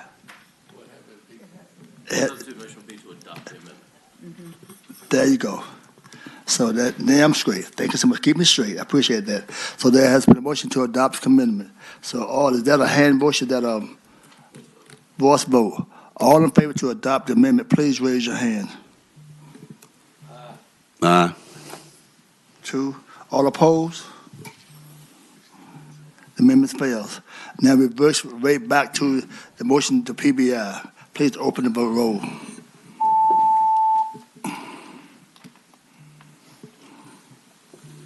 Ayes 9, noes 6. Thank you so much. We have another bill, please? Yes, Mr. Chairman. Let's do 1319, please. Which one, 1319? Okay. 1319. Mr. Chairman, members of the committee, Senate Bill 1319 has to do simply with eliminating drop boxes. This is my bill that I introduced last year, Senate Bill 236. There's no changes on here. Just, we believe that all lawful votes with trusted ballots must be counted. We are concerned about the chain of custody here, where people are just being able to drop off their ballots for as many people as they want into not someone monitoring it. All lawful votes with trusted ballots must be counted. The election process must have the absolute confidence of the great majority of the citizens. Drop boxes give great opportunity for malfeasance and undermine the sanctity of the election process and do not reflect the best values and interests of Virginians.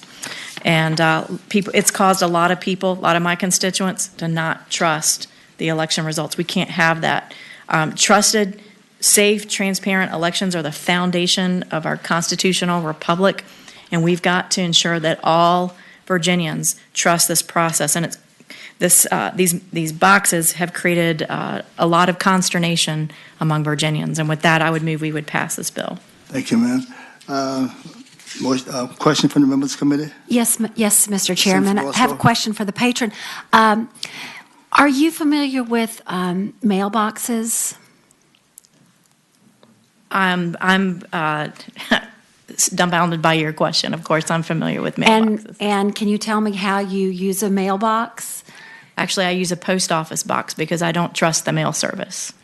I don't trust my mailbox because it's going into the direct hands of a building. I don't even put my mail on the outside because in Bon Air, Virginia, we had an issue where we've had mail trucks in my neighborhood to burn up. We've had situations where mail carriers get frustrated because they're overworked and they throw the mail in the creek. We saw that here in Chesterfield County in Bon Air. No, I do not trust putting mail in my mailbox. And that's even why for my campaign, I have a post office box. And if I could hand deliver it to someone, I would do it because I do not trust the system. Mr. Chair. Yes, sir. Senator Chase, is there any difference between this bill and the bill you introduced last year on this? No, sir. Okay, thank you, ma'am. All right. Same bill last time. Any other questions of the members of the committee? Any other questions from members of the committee? Anyone present in support of the bill, please come forward. Anyone present, please come forward. Yes, I rise to support this and to address the senator over there. This is an issue of sovereignty. So you mentioned the U.S. Postal Service. Again, the United States is at the front of that term. And it goes down to, are we going to, as Virginians, have control of our electoral system to be able to have transparency and confidence in it? And if we relegate it to the federal executive in this instance, I think that's a path that we need to bring back and start to kind of shore up our electoral system. Mr. Chair. Mr. Chair. Wait a minute. Let me finish, please. Go ahead, sir. That's all I have. Thank you so much. Yes, sir. You're not suggesting that the United States government has control of the boxes that our registrars put out, are you?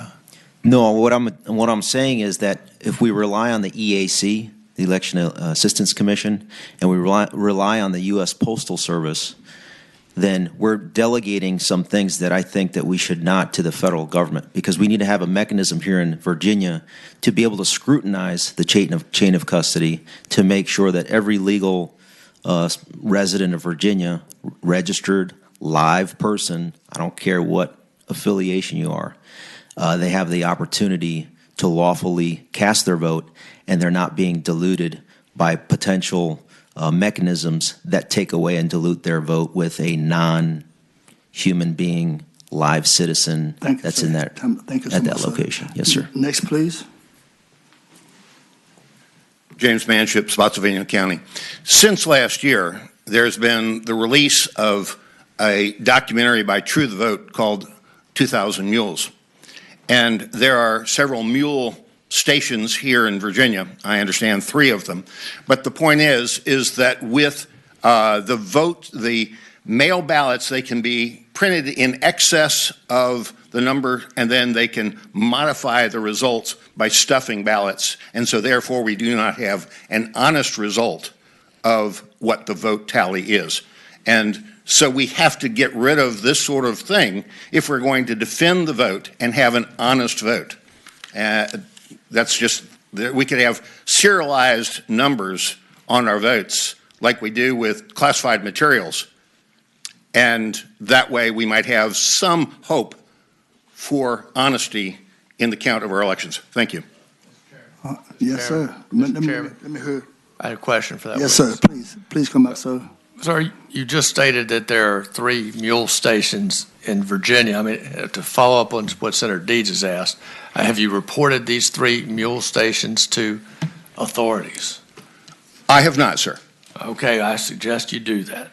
Will do. Thank you. But which authority should we report it to? The Office of Attorney General, because they are not helping the efforts of fighting the messing up of the voting.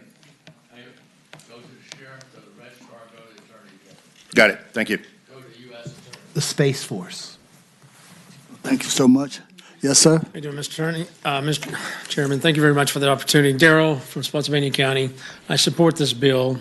I can speak to the drop boxes. Your drop boxes, you have, according to the former commissioner, Chris Piper, he was the one that put out the security procedures on how to provide security for your drop boxes. A camera was installed at most of these places, but the problem is it was only required to keep the recording for 30 days, and then it deletes itself and re-records over itself. That becomes a problem when you got 45 days of voting, but yet you're only recording it for 30 days. So if you did have any malfeasance, you would have no idea what happened the first 30 days of your elections, because we have a perpetual election in this state. One day, one vote. And if you need to mail it in, you should be bedridden or in the military, no other exceptions. We need to clean up our voter rolls. We need to clean up our elections so that we can have transparency. Transparency equals confidence. We have no confidence in your electoral process. Thank you, Mr. Chairman. Thank you. Anyone in Zoom? Yes, there are 3 speakers on Zoom currently. All right, 1 minute, please. Diana Howard, please unmute and provide your testimony now.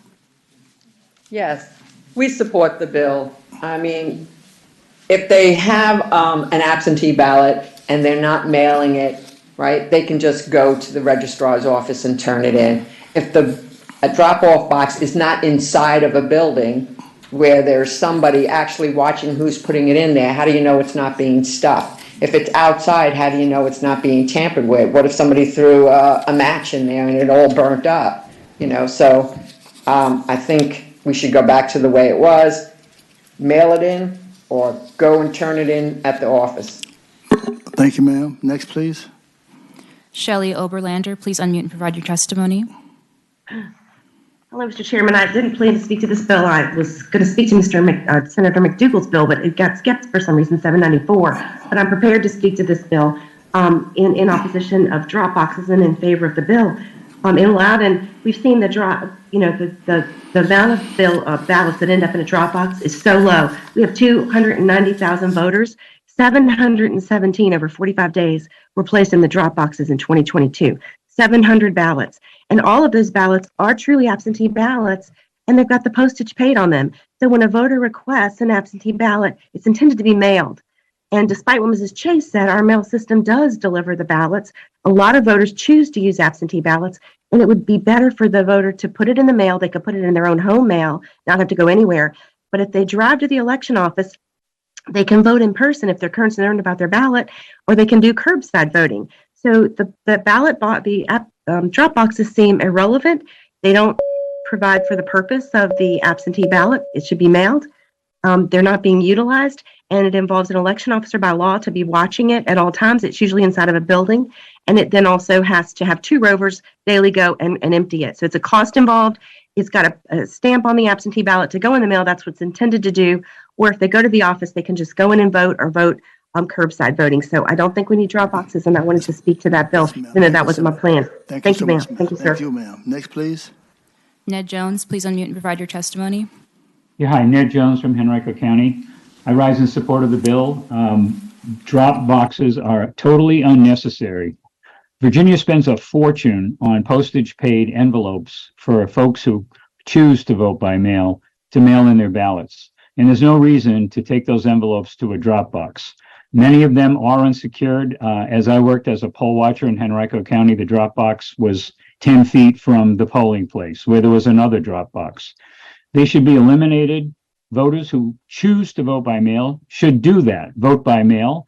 We have 45 days of early voting. There's plenty of time to vote in person. If you have to vote by mail, you should not be putting it in a drop box where there's absolutely no control. They should be putting it in the mail. Thank you. Thank you. That's it? That completes the testimony. Thank you so much. Remove by motion, please. PBI. Properly moving second to be PBI the bill. All minds clear. Please open the roll.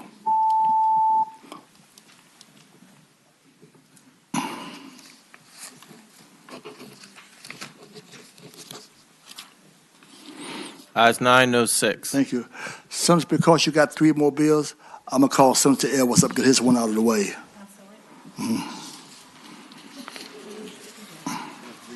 I got one bill, simple. Senate Bill 1150 is a Code Commission bill, and ordinarily that's good enough to get passed.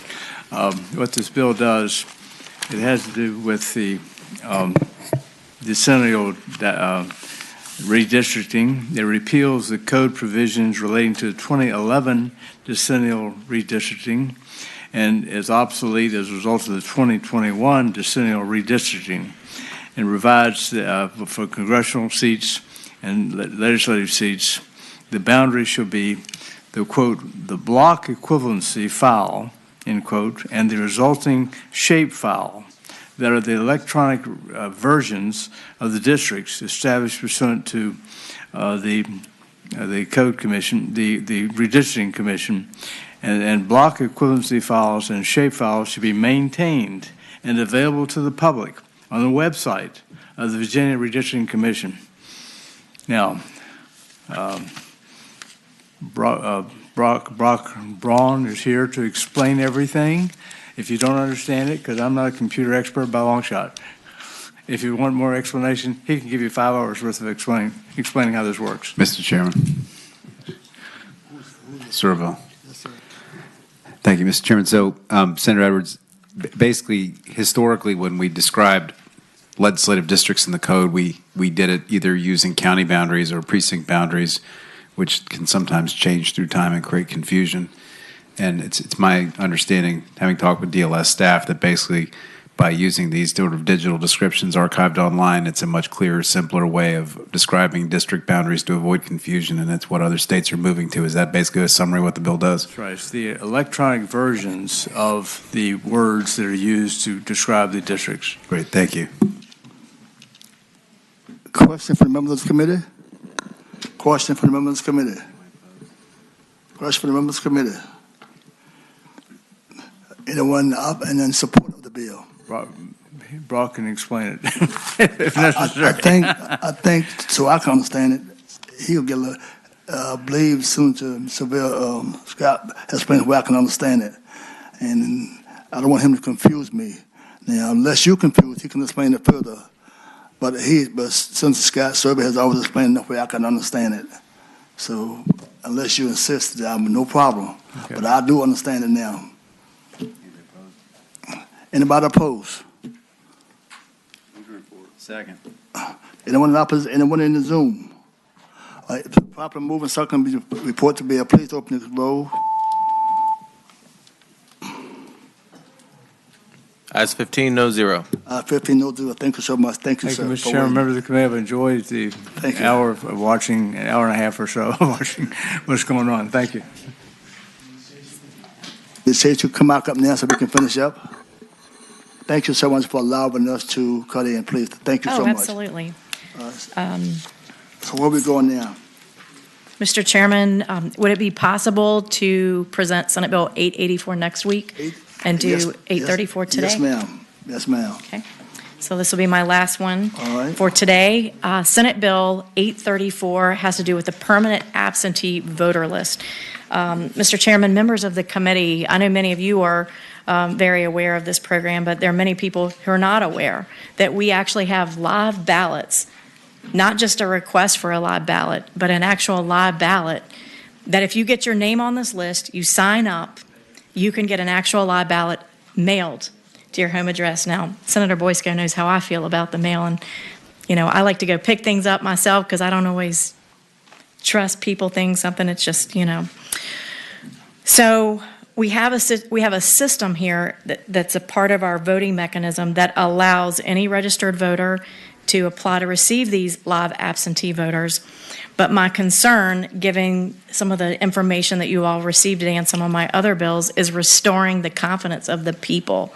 How do we ensure we have that chain of custody where you have a voter that's as close to possible hand delivering and getting that vote, their sacred vote, to the registrar with the least number of checkpoints, so to speak?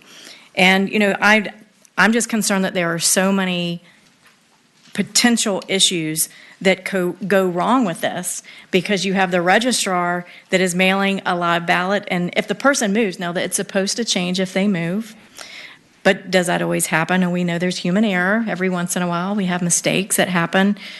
You can also fill out a change of address form, and if you're in the same district, like if you live in Alexandria, and you change your address to another Alexandria address, it's a simple change. But if you move to another jurisdiction, it's a little more complicated. Now, I don't know about you, but I know that if I were busy moving, this would probably be the last thing I would think about doing is changing my address. And so all kinds of concerns and issues based on some of the information that you've heard from my other speakers that I will spare and not repeat again. The gist of this bill is to restore voter confidence, make sure that we are securing the sacred ballot and the chain of custody. And my concern is that this program that we already have built into our system that is legal is of great concern to a lot of Virginians, and a program that I think we probably want to consider eliminating. And Mr. Chairman, that is the bill. Okay. Yes, sir, please. Senator Chase, you're suggesting there are Virginia voters that don't take the active voting so seriously, they won't contact their registrar and tell them they've moved.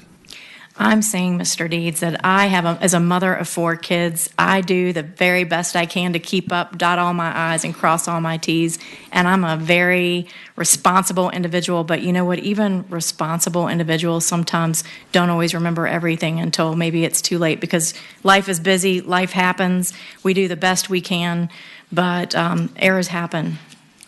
And so, Mr. Chair. Yes, sir. You are suggesting that those people would then vote twice, vote in 2 different places, or? Senator Deeds, would be while the- I believe that most of our Virginians are very honest people, I do believe that there, as we have seen in some of the other examples, which I will not repeat, that there have been incidences of, and I can give you some examples if you need them, but in Northern Virginia, you've got empty, vacant lots where they are harvesting ballots. They're taking advantage of the system. It is happening in Virginia, and I can give you numbers if you need those. Well, Madam Chair, except Go to the chair. Go to the Mr. Chair, I Yes, sir. apologize. All right. Apologize. Except for the example in Prince William County, well, are you suggesting they were harvesting those sorts of ballots in Prince William, or where else in Northern Virginia? Senator Deeds, what I can tell you is what we can see after the aftermath. And I have some of my speakers that are going to talk about their canvassing efforts. I feel they're more qualified to talk about the canvassing because they were the ones doing the canvassing, going door to door, talking to the folks, asking them the number of people that still lived in the home and getting the answer that, yeah, there's only 4 people that live in this home, but yet there are 20 ballots assigned that were voted to this home address. And Mr. Chair, Yes, sir. then those cases, those situations have been reported to Commonwealth attorneys and their investigations that are ongoing prosecutions? And I'm going to allow my experts to speak to that. Thank you. Question now. So, question 2 is this: the permanent absentee ballots. What happens? Say where I live, and I got a permanent absentee ballot come to my house yearly. What happens if I just move and I forget to notify the register? I just moved to a new location. Then would there be a possibility that they would still send that absentee ballot to that house? I would like to ask the commissioner to speak on that, just so you get it from the expert in the room. Commissioners here, please.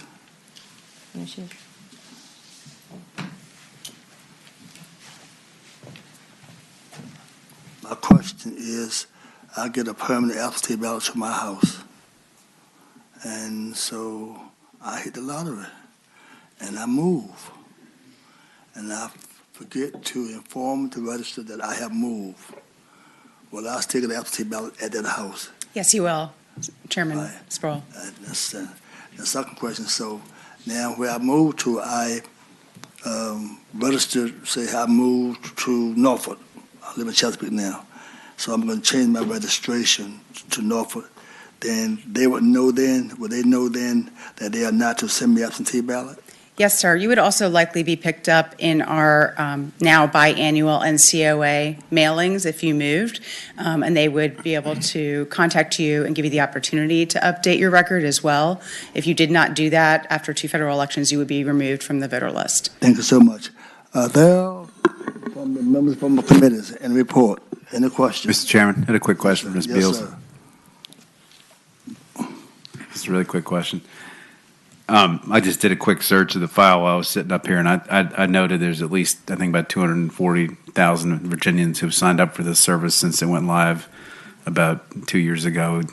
Would you say that's roughly accurate, 250,000 Virginians that are currently on the permanent list? That sounds correct. Yes, sir. And it's growing every election as well, is that right? Mr. Chairman, Senator Chauvel, yes, that's correct. Okay, thank you. Any question, other question from members of the committee? If not, those who are in support, will you please come forward?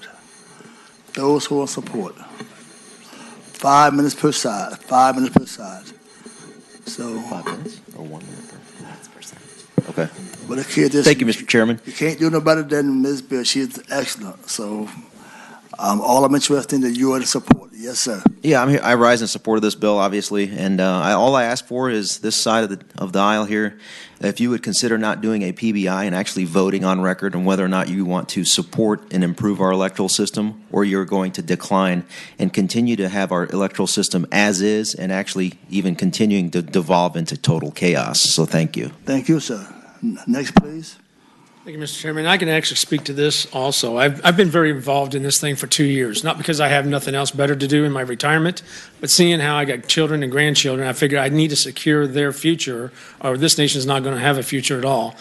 The mail-in ballots, when a team of us were sitting in the CAP, monitoring, watching all the team of the registrar's office going through and processing the envelopes, we had about 12 to 15 voters on our list that had made the change with the post office that they had moved to another location, but they were on that automatic list to receive a ballot. Well, we had received a ballot from a particular individual who had a residence in Maryland who had changed that address in August of 2020. I challenged that ballot to have it removed and fill out the form and send it off to have this individual challenge this. But then it came back from the commissioner's office that we can't challenge that because they signed the envelope, and because the signature, and this is in the code, you can challenge it, but down at the very bottom, it kind of offsets itself automatically, and you're not able to challenge it because they signed the inner envelope You can't challenge it, and they have to count the ballot, even though this individual has moved out of state to Maryland and had lived there for 2 years. So there are about a dozen, and we couldn't challenge any of those in the same situation. So it is an issue. Thank you. Thank you, sir. Next, please.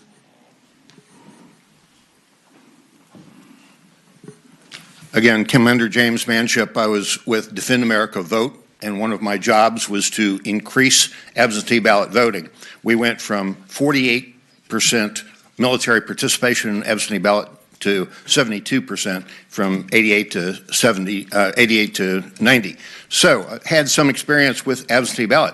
We need to clarify that there's differences between old-style absentee ballots, permanent absentee ballots, and mass mailing, and yet we've sort of commingled all three terms. And true absentee ballot voting is worthy.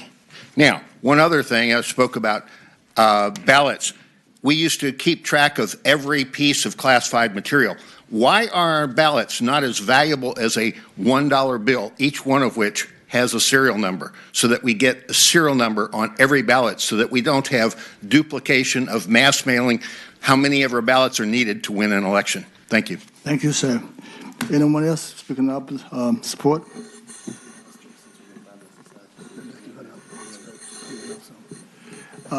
Anyone in opposition? Anyone speaking in opposition? Anyone in the Zoom?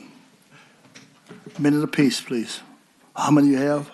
5. 5. 1 minute apiece, please. Those on Zoom who have not already raised your hand, please do so now that we can call on you and you can provide your testimony. Up first is Teresa Champion. Please unmute and provide your testimony now.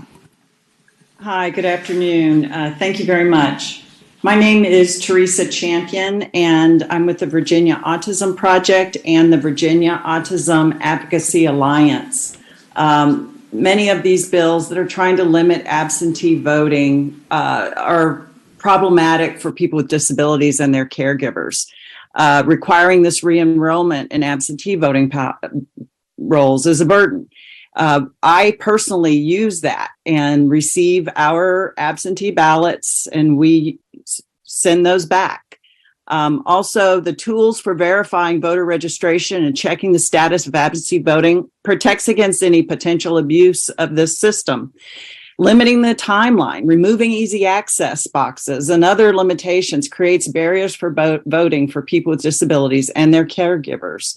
So requiring these excuses, there's another bill that requires excuses for absentee voting. That is ridiculous. We should be able to vote absentee for whatever reason. If you distrust the mail but want us to mail our ballot and take away our drop boxes, that doesn't make any sense. So please protect absentee voting. Thank you. Thank you, ma'am. Next, please. Clara Wheeler, please unmute and provide your testimony now.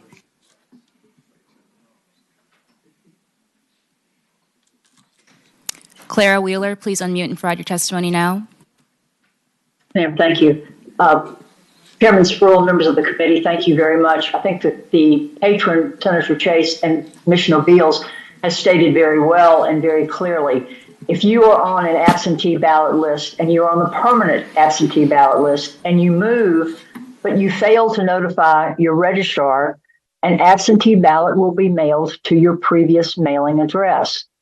If you've moved to Kansas and someone else has moved in, they now have your live ballot, which they can vote. I will tell you that in the 2022 election, many people came into the polling places or into the in-person absentee with mailed out absentee ballots saying, I didn't request this absentee ballot.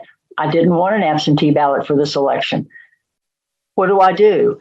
There needs to be a form in every polling place to get off the absentee, the permanent absentee, but better still, you have a vehicle before you to completely remove the permanent absentee voting list.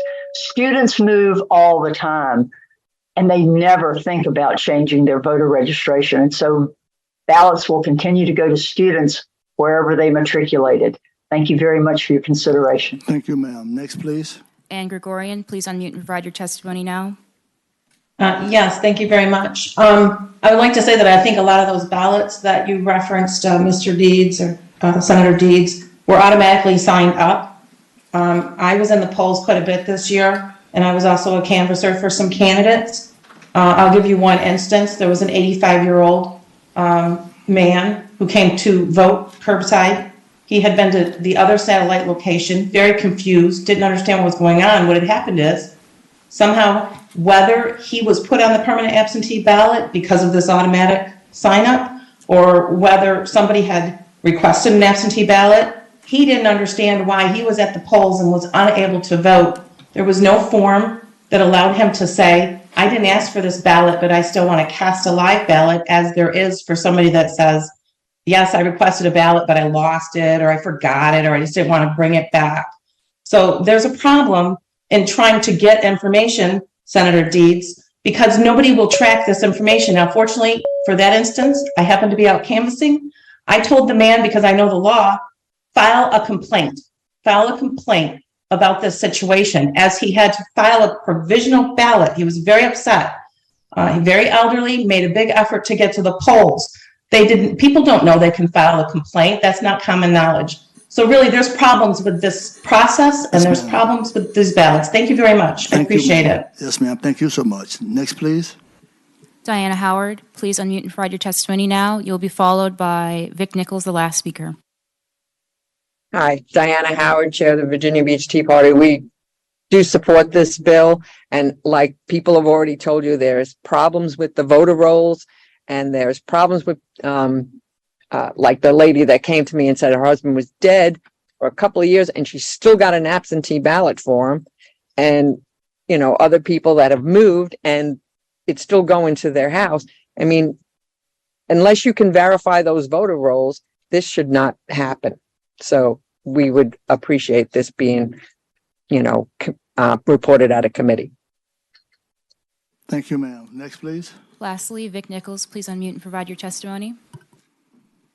I would accept this with the differences. There's nothing for the disabled people. To get on that permanent list, you had to actually go and have a doctor sign off for it. So that was an office visit that you had to pay for. Then you had to pay for normally any kind of paperwork like that has to be filled out. They're going to charge you for. So all that was done and everything, and the paperwork sent in, put together, done all that. So there was a lot of work that went into that. If you sit there and take permanent away from the disabled, then you have to go through every time of sitting there and having to get it, that kind of stuff. It's very different for the disabled. I get it for other people, absolutely. But if the exception for the disabled were put in, I would support it. Thank you. Thank you, ma'am. Next, please. That completes our speakers, We Mr. operate by Chairman. motion, please. Substitute motion. Yes. Move to PBI. Have a substitute motion to PBI the bill. Open roll, please, to PBI.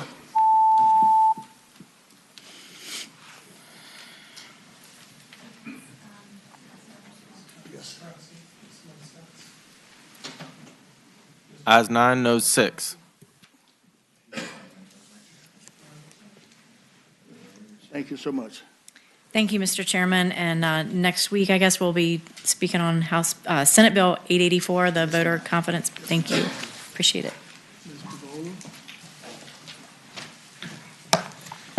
Thank you, Mr. Chairman. I draw the committee's attention to Senate Bill 854. And this is a bill that you voted out last year and the Senate passed. What this does is it expands the definition of independent expenditure to include electioneering communication. So, excuse me, this is the same bill that you had last year, Senate yes, Bill sir. 318? Yes, it is. Exact same. There may be a comma or two change, but yes, it's the same bill. Okay. So what I was in the process of saying, this electioneering communication, if something is 60 days before a primary, 30 days before an election, and it's either print media or it's on a online platform, then the independent party or organization would be required to report it on a form and to report their 3 highest donors. And that essentially is the bill. The intent is for the public to understand who is behind these third-party organizations that are attempting to influence an election or a primary or a referendum. This also covers a referendum. Okay. So that's essentially the bill. Thank you so much. Members of the committee, questions from the committee? Anyone from the committee, any questions? Anyone in the audience in support of this bill want to speak?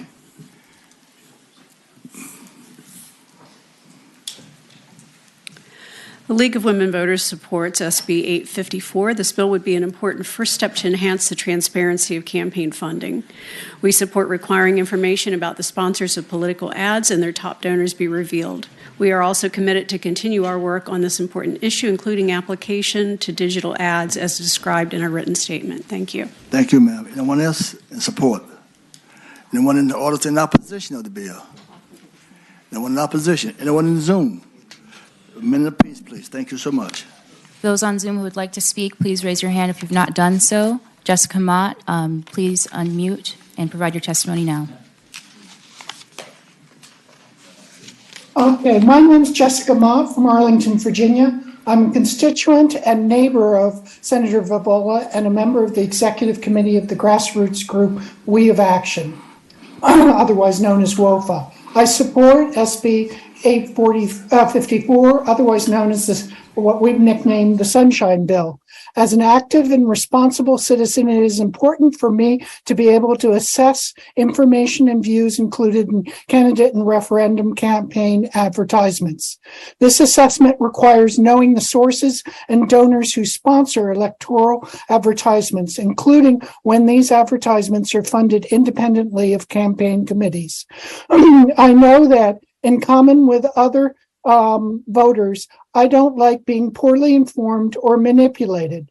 The Sunshine Bill will increase voter access to information on advertisements funded by independent expenditure by requiring disclosure of the key funders within the advertisement themselves. This greater disclosure should help discourage the influence of dark money in Virginia's elections. I urge you all to support this bill. Thank you so much, ma'am. Next, please. Nancy Morgan, please unmute and provide your testimony. Thank you. I'm Nancy Morgan with the group Big Money Out, and we support the bill, and we'd really like to thank Senator Favola for taking this initiative to submit this bill, which passed the Senate last year with bipartisan support, to legal scrutiny by national experts, in particular the Nonpartisan Legal Campaign Legal Center. It's considered now one of the best national practices, similar to state laws in other states like Rhode Island. And just to remind ourselves, disclosure was supported by the 8-1 Supreme Court vote in the context of Citizens United ruling in 2010. It's appreciated by 90% of the voters in Virginia, and it actually protects candidates running for office from obscure ads. We view this as a win-win for voters and legislators, and we encourage you to pass this bill. Thank you very much, Mr. Chairman. Thank you, ma'am. Next, please. Lastly is Jacob Moore. Please unmute and provide your testimony, please. Thanks for allowing me to testify again. As a UVA student, testifying on this disclosure bill, which shines a light on who is actually funding our elections, is a privilege. My generation is horrified by the flood of unregulated money coming into our elections, funding hate-filled ads without any disclosure. This bill, while very technical, is a crucial step forward because it forces disclosure on dark money sources. I don't think that candidates should be attacked by obscure negative ads without any disclosure or reporting. Thanks to Senator Favola for introducing this bill. It protects candidates, and it also allows citizens like myself to know who is trying to influence our very, very important elections. Thank you. Thank you. That completes our speakers. Thanks so much. Yes. Wait a minute. Be cool. Be cool. All right. Anyone else in support of the bill? So I know what you are, madam. See. Thank you so much. Now, those who are in opposition, please come. Those who are in opposition, please come.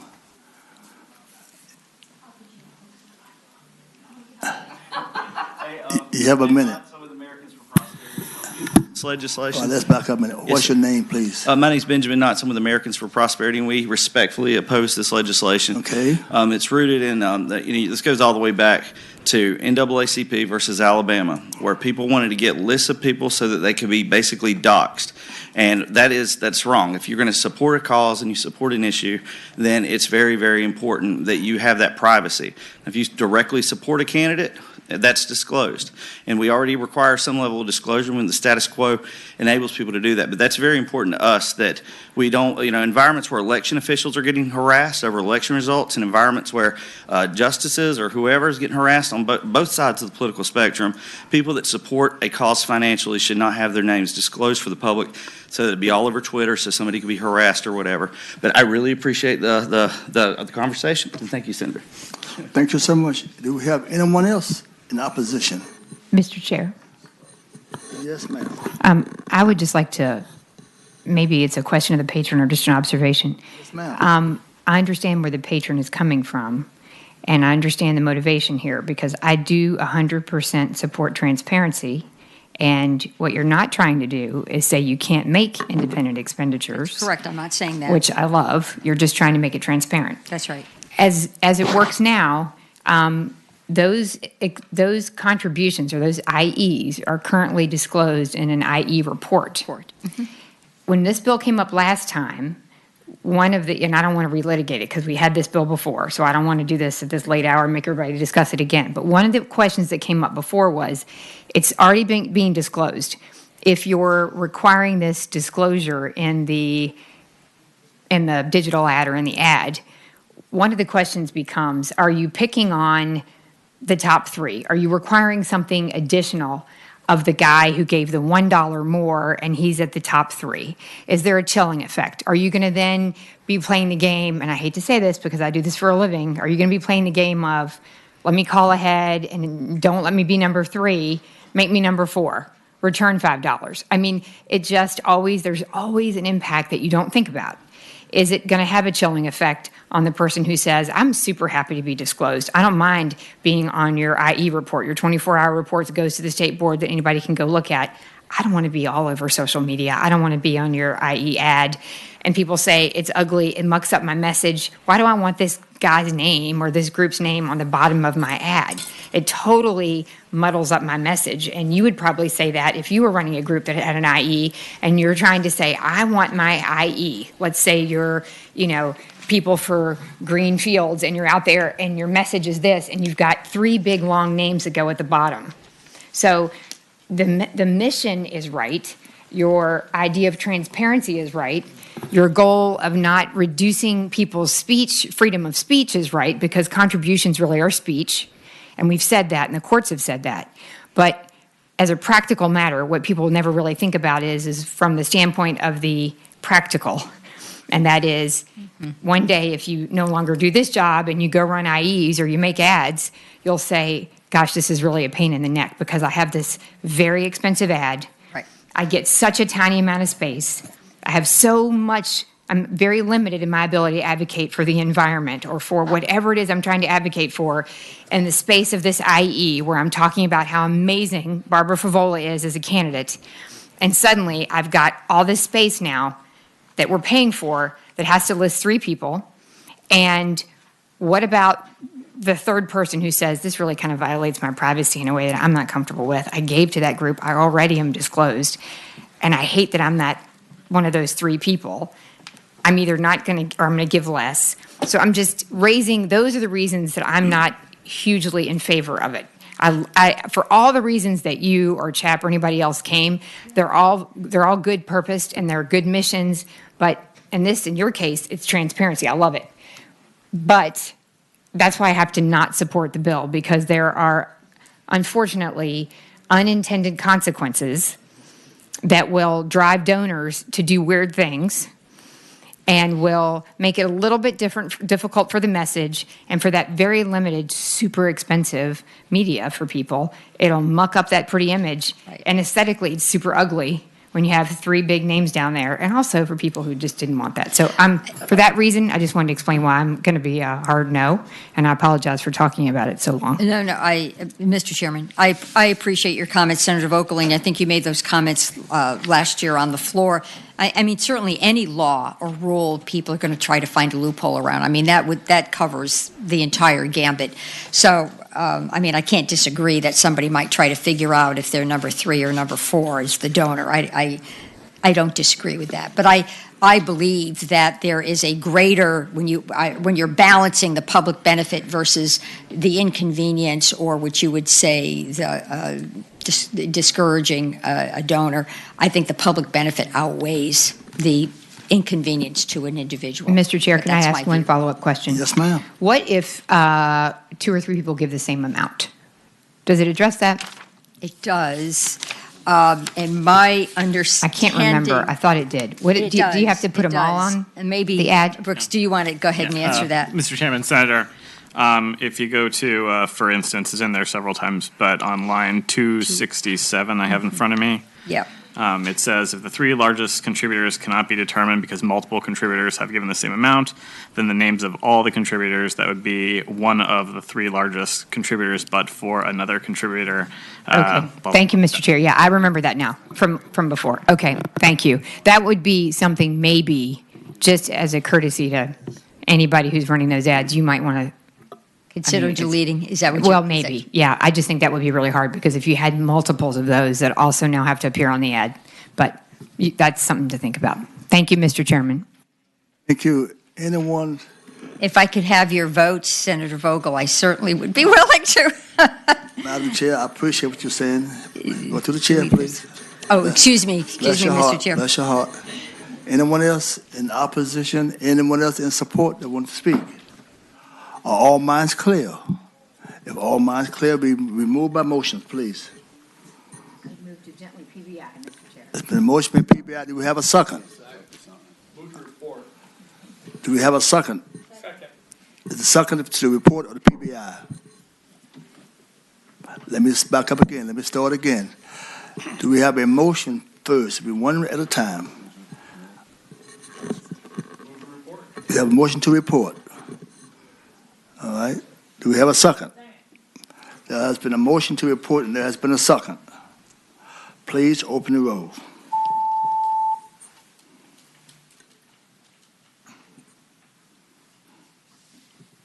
Ayes 9, no 6. Thank you so much, madam. Thank you, Mr. Chairman. Mr. Maduga, you back yet? Mr. Maduga, you back? All right.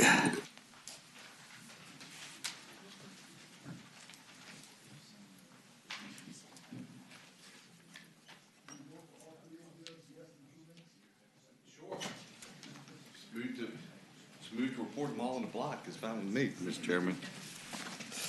Mr. Chairman, 794. Mr. Chairman, it looks to me like we introduced, my staff is a little overzealous and introduced 794 and 7900, and they're the same thing. The 79. They thought it was so important that we have voter ID that they introduced it twice. 794, and is that right, Bron? 900, okay. So, Mr. Chairman, the seventh thing, I mean, this is pretty straightforward. It's a topic that you've heard before. Let me back up a minute. Also, 968, they pretty much the same, right? So we want to roll 968 into 794. Is that all right? Yeah. Yes. That'll be all right? That's all right, Mr. Chairman. Thank you so much. So we're going to roll this to 790, be rolled into 794. Do we need a motion on that? So moved. Second. Please call the roll. All right. We're in proximity to each other, so you can be prosecuted, Senator Peake. Thank you. All right. Mr. Chairman? Ayes 15, no 0. Wasn't there another one we could have rolled in? Well, Senator Mr. Chairman, Vicente? it's 900. If you want to just leave that in committee, it was just it's duplicate. I don't know how. Strike it? No problem. I got it in my pocket. You good? Okay. You want to strike it? Yes, sir. Mr. Scott Surveyor, I got it in the control. It's in my pocket. All right. Thank you so much. Mr. Chairman. Yes, sir. This is pretty straightforward. This is requires a voter ID to be presented at the time of at voting. I think it's a topic that you've heard before, and you're very familiar with it. There is almost nothing that you have to do in relationship to government where you don't have to have an identification. If you're writing checks, if you're getting public benefits, you have to have some sort of identification. Voting is one of the most important things that we do as a society. That's why we have a committee that, Mr. Chairman, you chair, that we spend a lot of time talking about voting and getting it done right. So, this bill also was identical to Senate Bill 127 last year. Okay? We understand it. There are questions from, I'm sorry. I'd just like, Mr. Chairman, members of the committee, I'd just like to add that current polling, recent polling from Monmouth, pretty well-known pollster, says 80% of Americans agree that you should have some form of photo ID when you go to vote. Okay, all right. Question from the committee? Any questions from the committee? Anyone in the audience who are in support?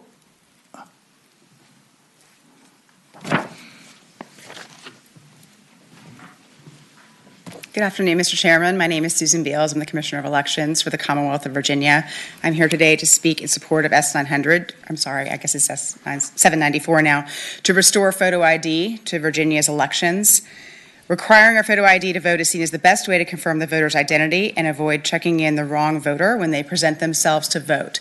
Now that we have 45 days of early voting, a locality's entire registered voter list is open for 45 days, and it becomes much easier to check in the wrong voter through human error. So I just wanted to register my support for this bill. Thank you so much. Mr. Chairman, I got a question for the administration. Yes, sir. Thank you. Thank you, Ms. Beals, for your testimony. So, first of all, do you agree that right now current law requires the voter to present an ID initially when they present themselves at the polling place? So when a voter goes to vote, they are asked for an ID, but if they do not have an ID, they are allowed to vote without an ID when they sign a confirmation statement. Further question, Mr. Chairman? Yes, sir. Do you agree that's under penalty of a felony prosecution if they lie?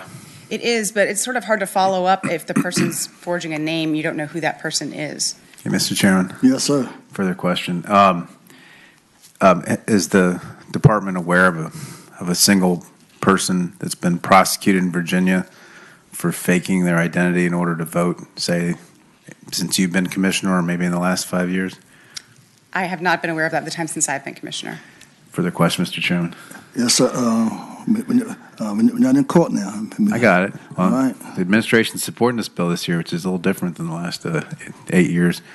I have a bunch of cloistered nuns who live in my district. Sisters at Port Clare, they live up on Beacon Hill next to a school. I'm pretty sure they don't have any ID.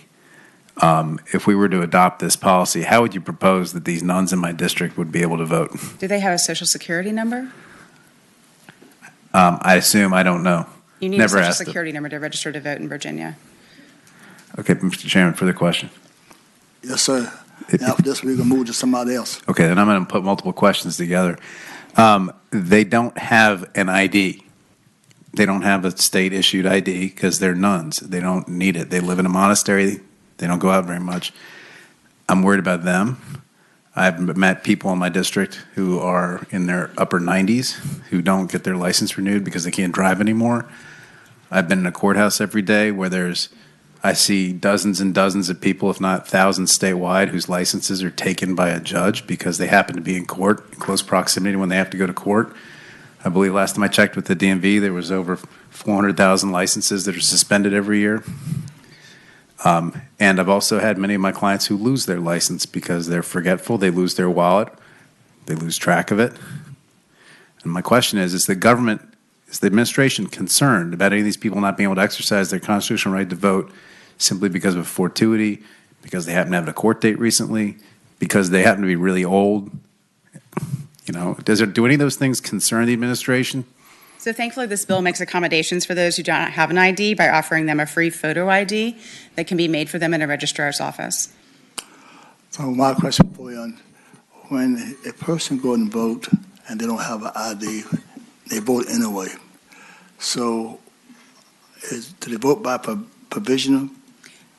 Mr. Chairman, are you asking, is that how it is now or how it would be under this bill? Tell me how it is now, please. How it is now? Yes, ma'am. If you do not have an ID and you come in to vote, you sign a voter confirmation statement under threat of a felony that you are who you say you are, and then you are allowed to vote a regular ballot. A regular ballot. So, okay, without no ID. Correct.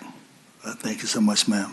Mr. Chairman, the second part of the question is, under this bill, if you did not have an ID, you would vote provisionally, and then you would have to come with the identification later. You would still be able to cast a provisional vote, but you would have to be confirmed with identification. So you're saying that even though you vote, you got to come back?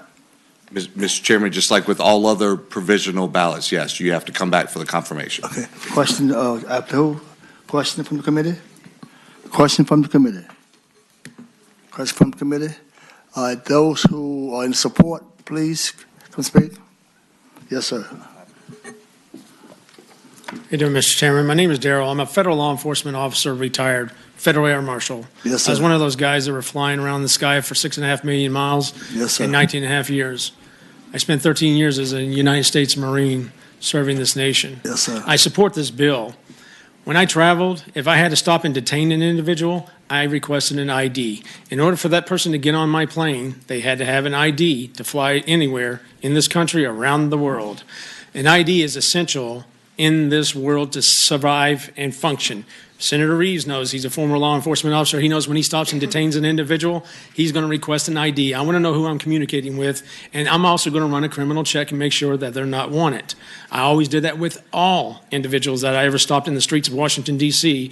to confirm the person that I'm speaking to is a legitimate person, that they're not wanted. And so I support this bill. I've got several articles right here. It says lawmakers seek another answers from Joe Biden's program on to hand out ID cards to millions of illegal immigrants. We are giving ID cards to illegal immigrants crossing the borders. We're also giving Social Security numbers to them. Where do you think they're going to end up at in the end? Thank you so much. Thank you, sir. Anyone else in support of the bill? Anyone in opposition of the bill? Mr. Chair. Yes. Oh, sorry. May I hear it? Okay. Thank you, Chair. The League of Women Voters opposes this bill. It would reverse an important improvement in our current law that doesn't require every voter to present an ID in order to vote in person. A photo ID rule existed in Virginia between 2014 and 2020, only 6 years in the Commonwealth's long history. Voters have voted without incident, both before and since that time. Many older voters and those who do not drive lack a photo ID, and getting one, even a free one, would create a hurdle for these voters to overcome. And some voters would be unable to vote altogether. We urge you to vote no on this bill. Thank you, ma'am. Senator McCollum. Thank you, Mr. Chair. I have a comment in part to the gentleman who testified, and I want to put this bill in context. There is not a fundamental right to fly on an airplane. The right to vote is a fundamental right to American democracy.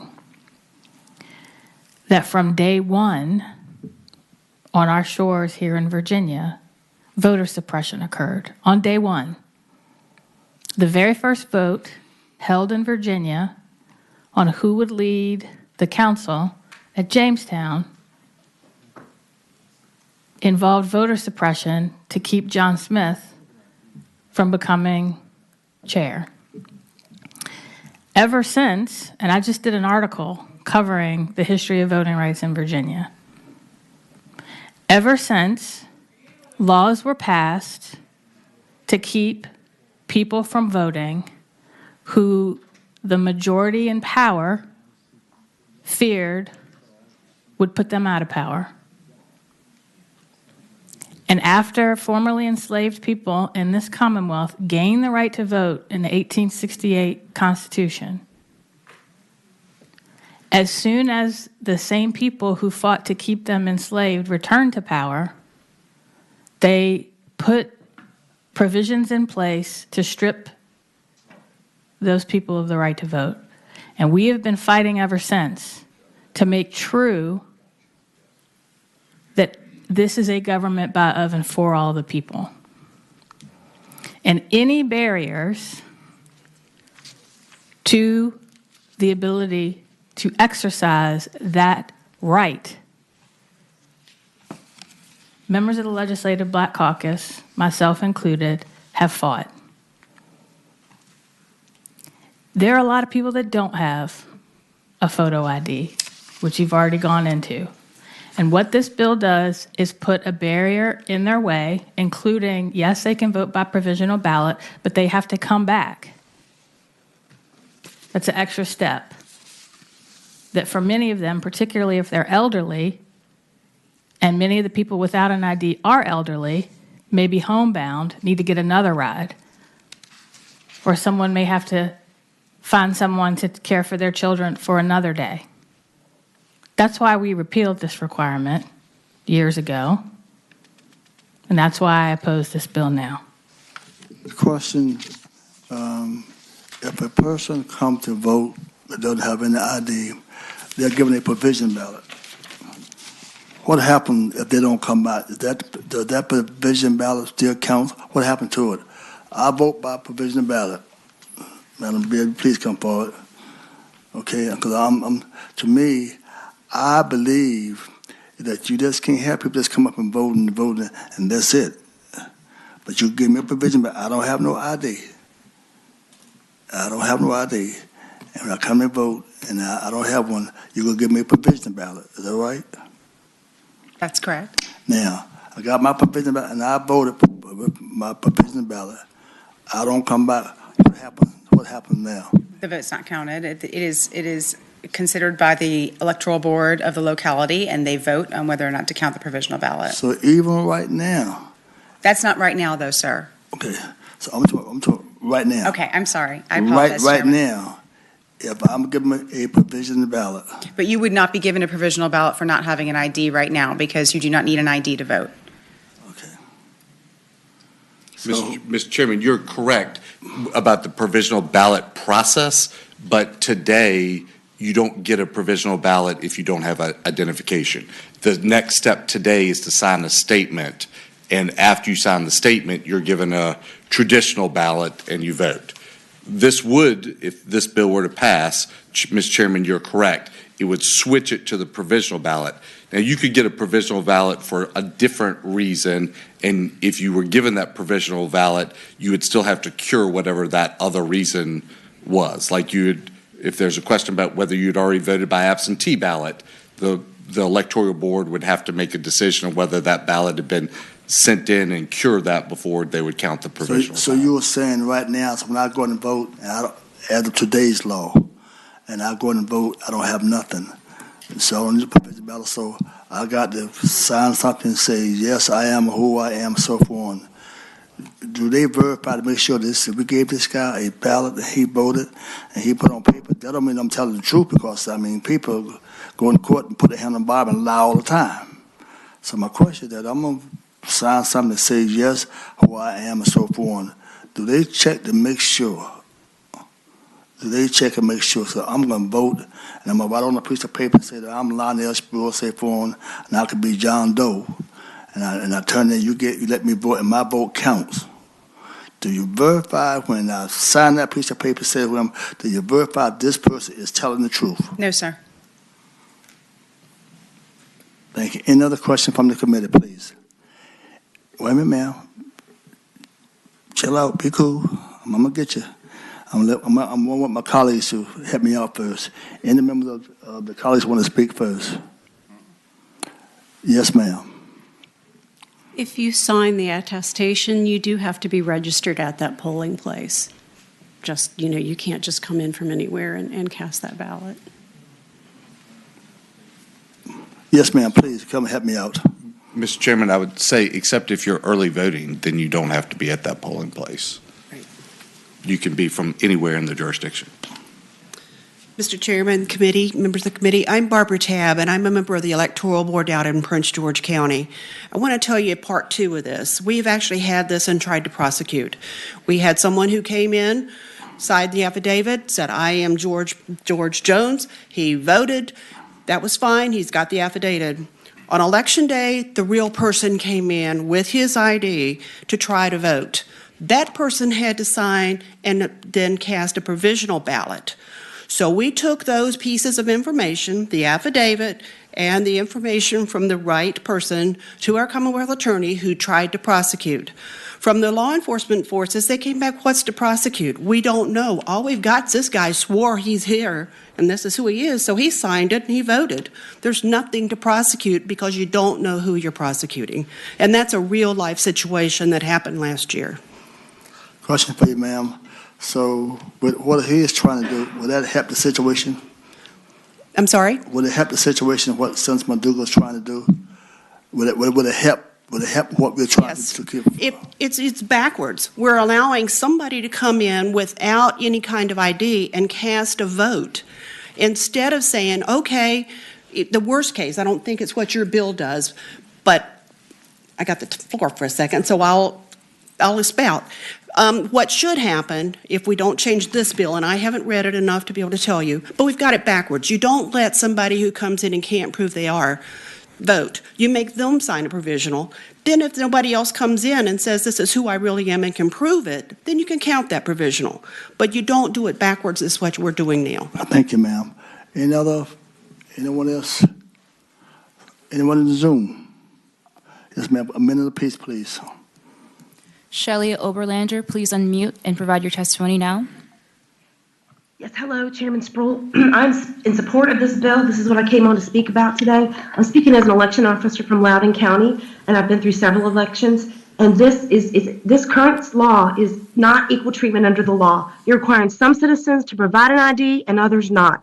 And I'm part of a group that got their vote late in life as a woman. And I cherish and value that vote, and I want it protected and not just anybody to walk in and say who they are and get to vote. As an election officer, most people show a photo ID. They either show a driver's license or a passport. But currently there's a long list of IDs you could show.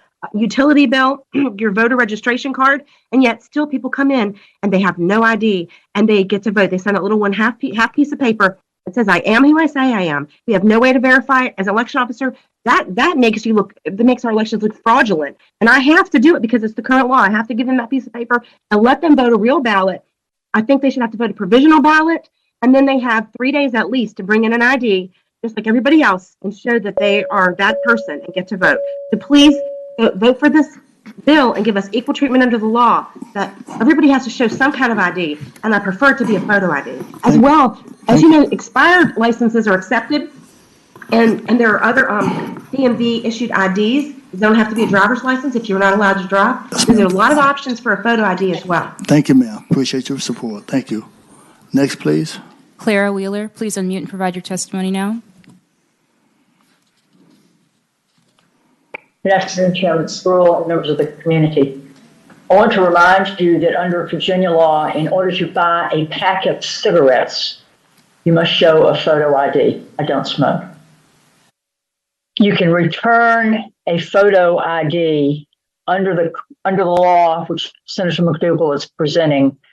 You can get a photo ID if you do not have one after you've done a provisional ballot and fax, email, or mail it in to the electoral board. So you don't actually have to have a return visit unless you need to come and have a photo ID taken.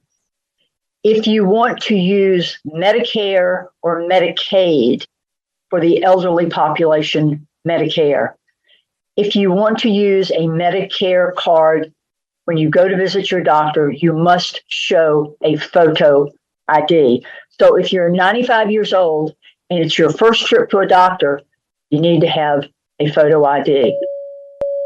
The General Registrar's Office can take the photo IDs for free. They've had that ability, as was pointed out earlier, for almost a decade.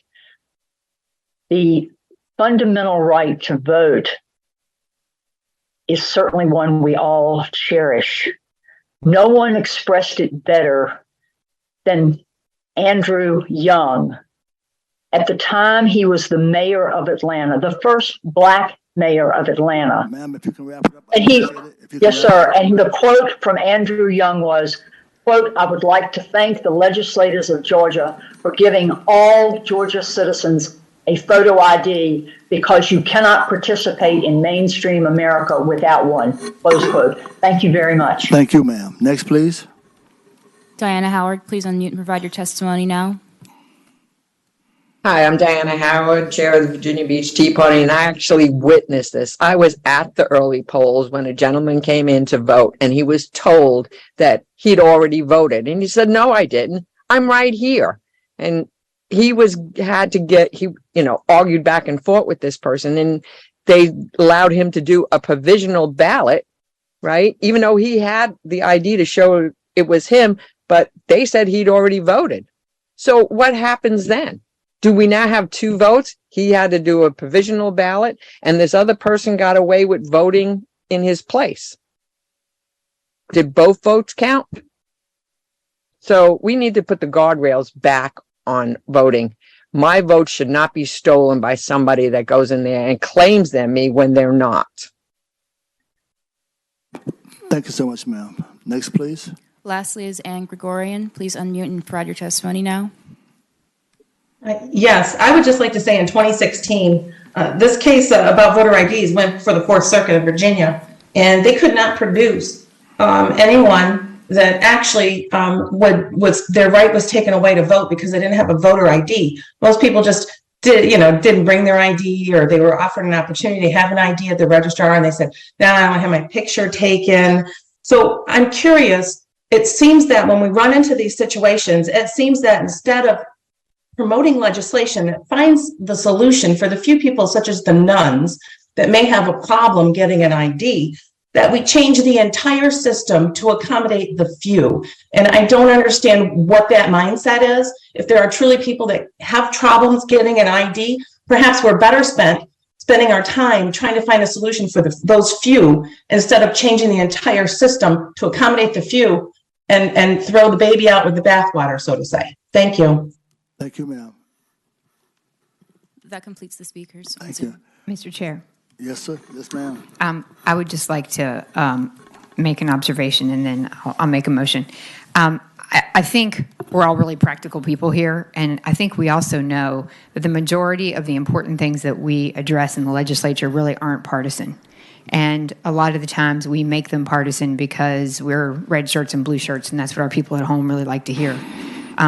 We're here to make government run in an orderly way. That's really our goal. And it's very unfortunate, I think, that so much about our elections have become so politically charged, when really what we're trying to do is it doesn't matter who's in the election, the goal is to have an orderly election and make it run smoothly and help our election administrators have a process that is simple and clear and easy to understand and that works for everybody. And I think it's quite simple. No one complains or has a big uprising about this is really horribly unfair that I have to show an ID for any other process that's pretty simple and meant to be orderly. And in the case of something as important as an election that decides whether you, Senator Spruill, or somebody else is going to hold that seat, and it might come down to 8 or 10 ballots, which is actually it's not uncommon. We just had a Senate election in Virginia that came down to a few hundred votes. And when it's that important, it seems that if the majority of voters do have an ID, and it's really simple for them to walk in and show that ID, then let's focus on what we can do to address the population that doesn't have an ID. And I agree with the person who just spoke that we, and certainly for one of the previous speakers, that we do have it backwards. We're making the system so much more complicated than it needs to be. And we're doing it backwards, and we're doing it out of this sense of somehow it's insensitive or unfair or overly burdensome. Well, for the majority of people, it's not, and it would make the process quite simple. And out of an abundance of consideration and out of an abundance of caution, there are things that we can do for the population that doesn't have an ID or that doesn't have an electric bill. There's a way to manage that process. But what it does is it causes a lot of hardship in just the simple administration of the election. And I would encourage people just to be a little more practical and not quite so judgmental and consider how important it is and simple it is to show an ID in that process and let that happen and then allow us to work through the process for those people who don't have an ID and not consider that it's draconian or discriminatory or somehow an idea about voter suppression. In fact, it's making certain that when people go in, that their vote, that they don't feel like there's a question about that vote, that they can vote and feel confident about it. Now, that was a very inarticulate way to say it, but I feel pretty strongly that we're trying to do the right thing here. Thank you, Mr. Chair. Mr. Chairman. Yes, Senator McCollum. So some of us remember when the voter ID bill was first passed, when Governor McDonnell was governor. Democracy didn't fall before it was passed. But I want to make a couple of really clear points. There are a lot of laws that have been passed in Virginia with the argument this is not a big deal. It's only a few people that this is going to affect. The vast majority of people will be able to vote. And it was death by 1,000 cuts that put barrier after barrier after barrier in people's way. Many of them creatively, once the 15th Amendment was passed and the 14th Amendment were passed, that made it clear you couldn't discriminate on the basis of race. So it was barrier after barrier after barrier that just so happened to prevent some people, a minority of people, a small number of people from voting. The vast majority of people could pay poll taxes. My father had to pay them. That makes me and everybody else who has had a family member that had to jump through hoop after hoop after hoop that wasn't a big deal for other people, very sensitive to measures that are going to put barriers in the way of casting a fundamental right. There is no fundamental right to smoke. There is no fundamental right to be on an airplane or most of the other examples we got today. That is why, at the time, Delegate Sproul, Delegate Serval, and myself, among others, fought this bill when it was first introduced over a decade ago. That's why we worked to repeal it. That's why we're going to vote against it today. It is a big deal.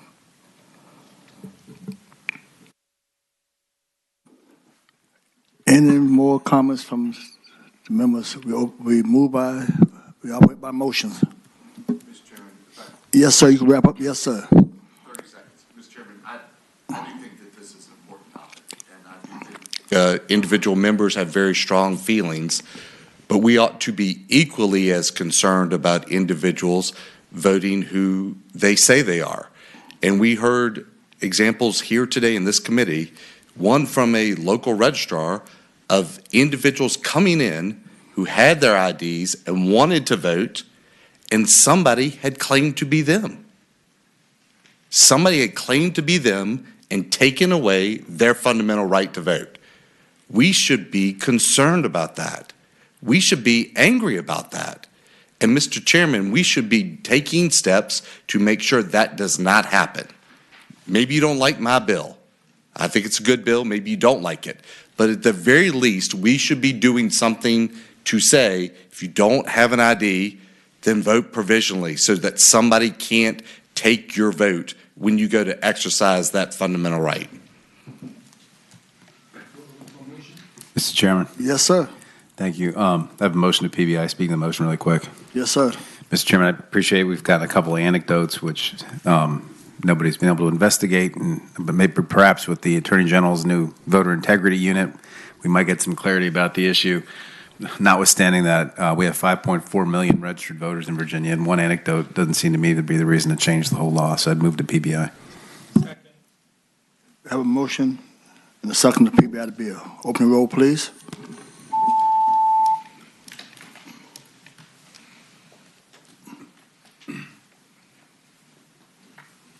Ayes 9, noes 5. Ayes 9, no 5. Thank you so much. Another bill, sir, you have Senate Bill 878. Mr. Chairman, this came to me. Before you start, let me make a, do we make sure that Senate Bill 900, what do we do with that one? That one was an identical bill. Do we have to do anything to make a motion to get rid of that one? What do we have to do? That's the one that was identical. Let it sit in committee? Okay, thank you so much. All right. Senate Bill 878. Mr. Chairman, this came to me, certainly members are familiar, this bill would make it a criminal offense to register to vote if you're not a citizen of the United States. Mr. Chairman, this came to me from a constituent who noticed in some other states similar legislation had passed and was already law.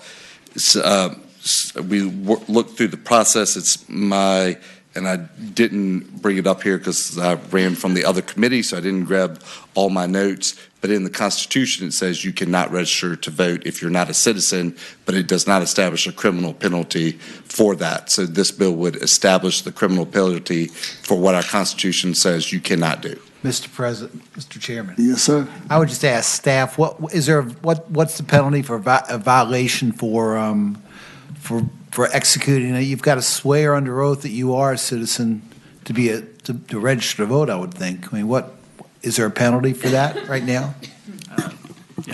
Mr. Chair, Senator, that would be, if you made a false statement, it'd be fraud under the law generally. And then I don't know if there's a specific, Senator McDougall is correct that there isn't anything specific to inducing somebody to register who you know is not that.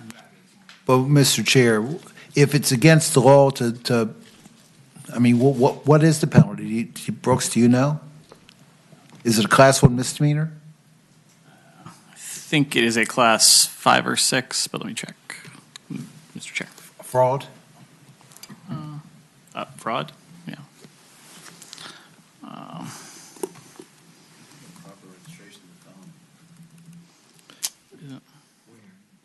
Give me a cite.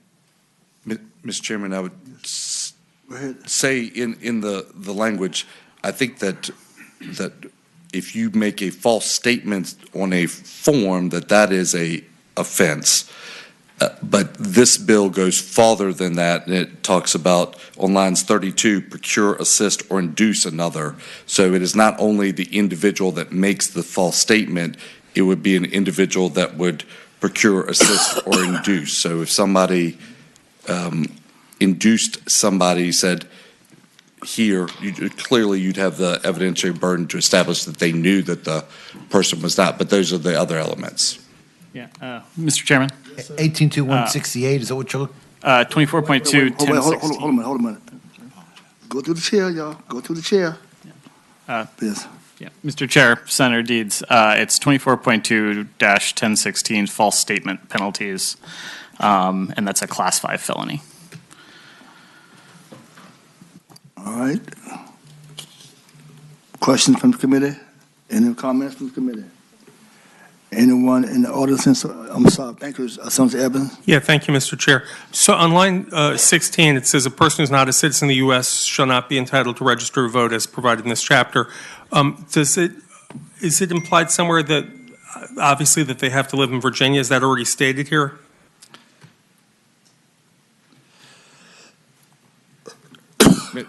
You asked a question. Council. Okay. Mr. Chair, Senator Eben, it would be under the definition of qualified voter, and then qualified voter would lead you to the Constitution. Constitution tells you have to be a citizen of the United States and a resident of Virginia. Thank you. Questions, comments from the committee? Anyone? Mr. Chairman, I'll just tell the committee, a constituent was reviewing the Constitution and didn't see a specific penalty, and that's how Brooks got to draft this bill. Okay. Anyone in the audience? Yes, sir. For the patron, it says someone who procures, assists, or induces another to register to vote. I think I know what assist and induces someone to register to vote means, but what's procure mean in that sense?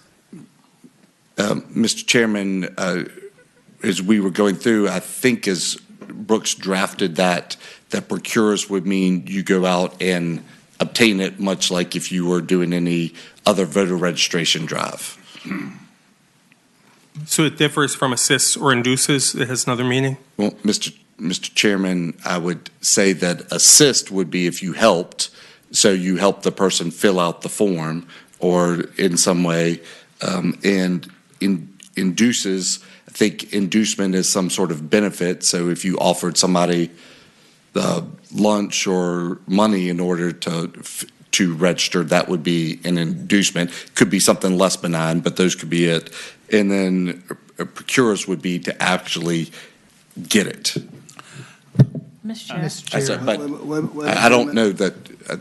I think Mr. Braun was trying to come up with the examples based on I think you took that from some other language of other states as well, because other states have, that's where the constituent inquiry came from me, was from what had been drafted. I think Ohio was a recent state that did such. Senator McCullough. Jen? Is that correct, Mr. Braun? Is that? Mr. Chair. Yes. I wasn't the one who drafted the bill, but I'm sorry. I assume that's true. And it procures probably means like obtained, like paid for a registration. Thank you. Mr. Chair. Yes.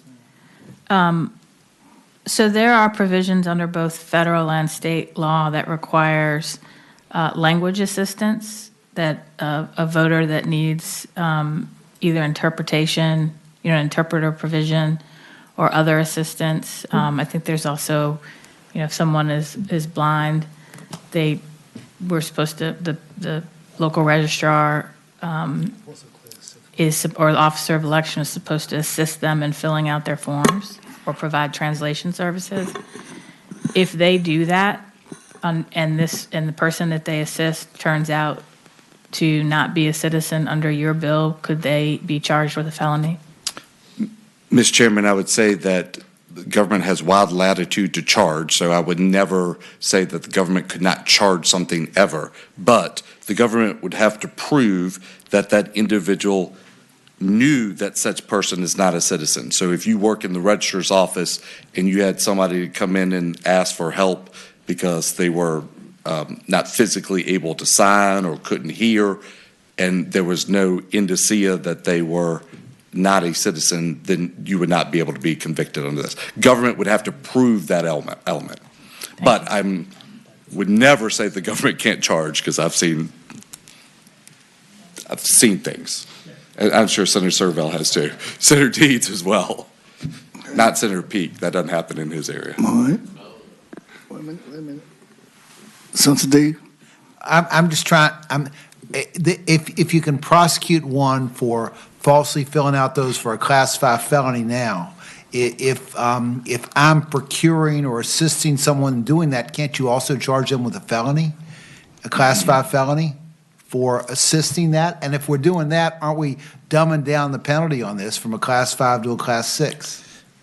Mr. Chairman, I think, Senator Deeds, are you asking, could you charge somebody with conspiracy? Well, or conspiracy or be an accessory before the fact. Mr. Chairman,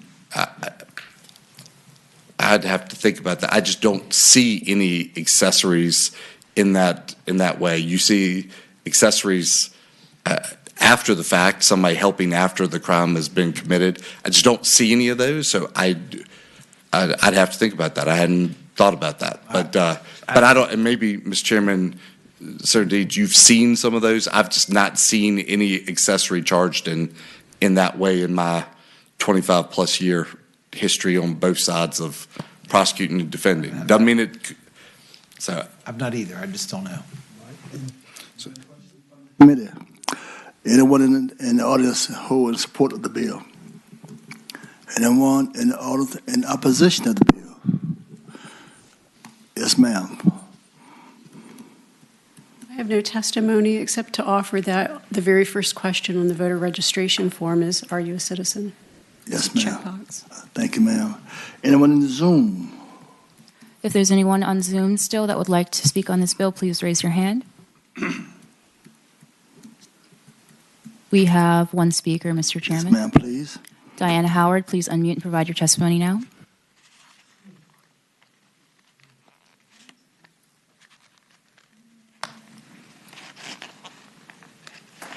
One moment.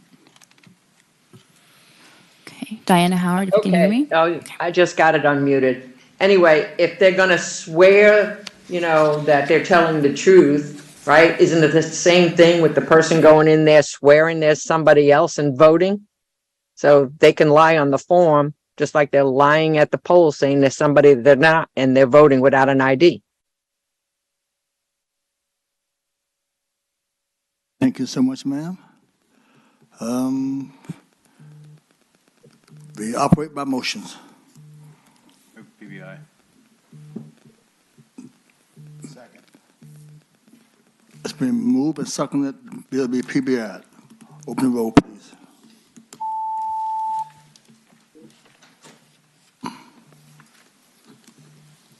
Ayes 9, noes 5. Well, you have 8-8, I believe. Yes, Mr. Chairman, this is pretty straightforward. I thought there were some other bills that were filed and maybe different timeframes. Early voting, I think, has become entrenched in our culture now, and it has a number of benefits, but it does have some drawbacks. And part of those drawbacks are the time on the staff and the expense and the ability to get messages out. This would take early voting from 45 days down to 7 days. So not eliminating early voting, but just limiting the time in order for registrations to be in place and for staff to be able to deal with the demands on their offices. Mr. Chairman, I know that some registrar's offices have lots of staff in certain jurisdictions, like my guess is Chesapeake and Fairfax have lots of staff. There are some jurisdictions that are small that don't have much staff at all, and early voting is tremendously burdensome because they have to have somebody physically in the office 45 days, and that is challenging when you have an office of one person. All right, thank you. Mr. Chair, Senator McCullough. but don't we leave flexibility to the local registrars to determine what the voting hours will be during those 45 days? Mr. Chairman, I would say that even if you do that, what if you have a registrar and they get sick? They still have to be there to open during those hours, or they get into an accident. So certainly in larger jurisdictions, it's still expensive, but it's probably less of a logistical problem.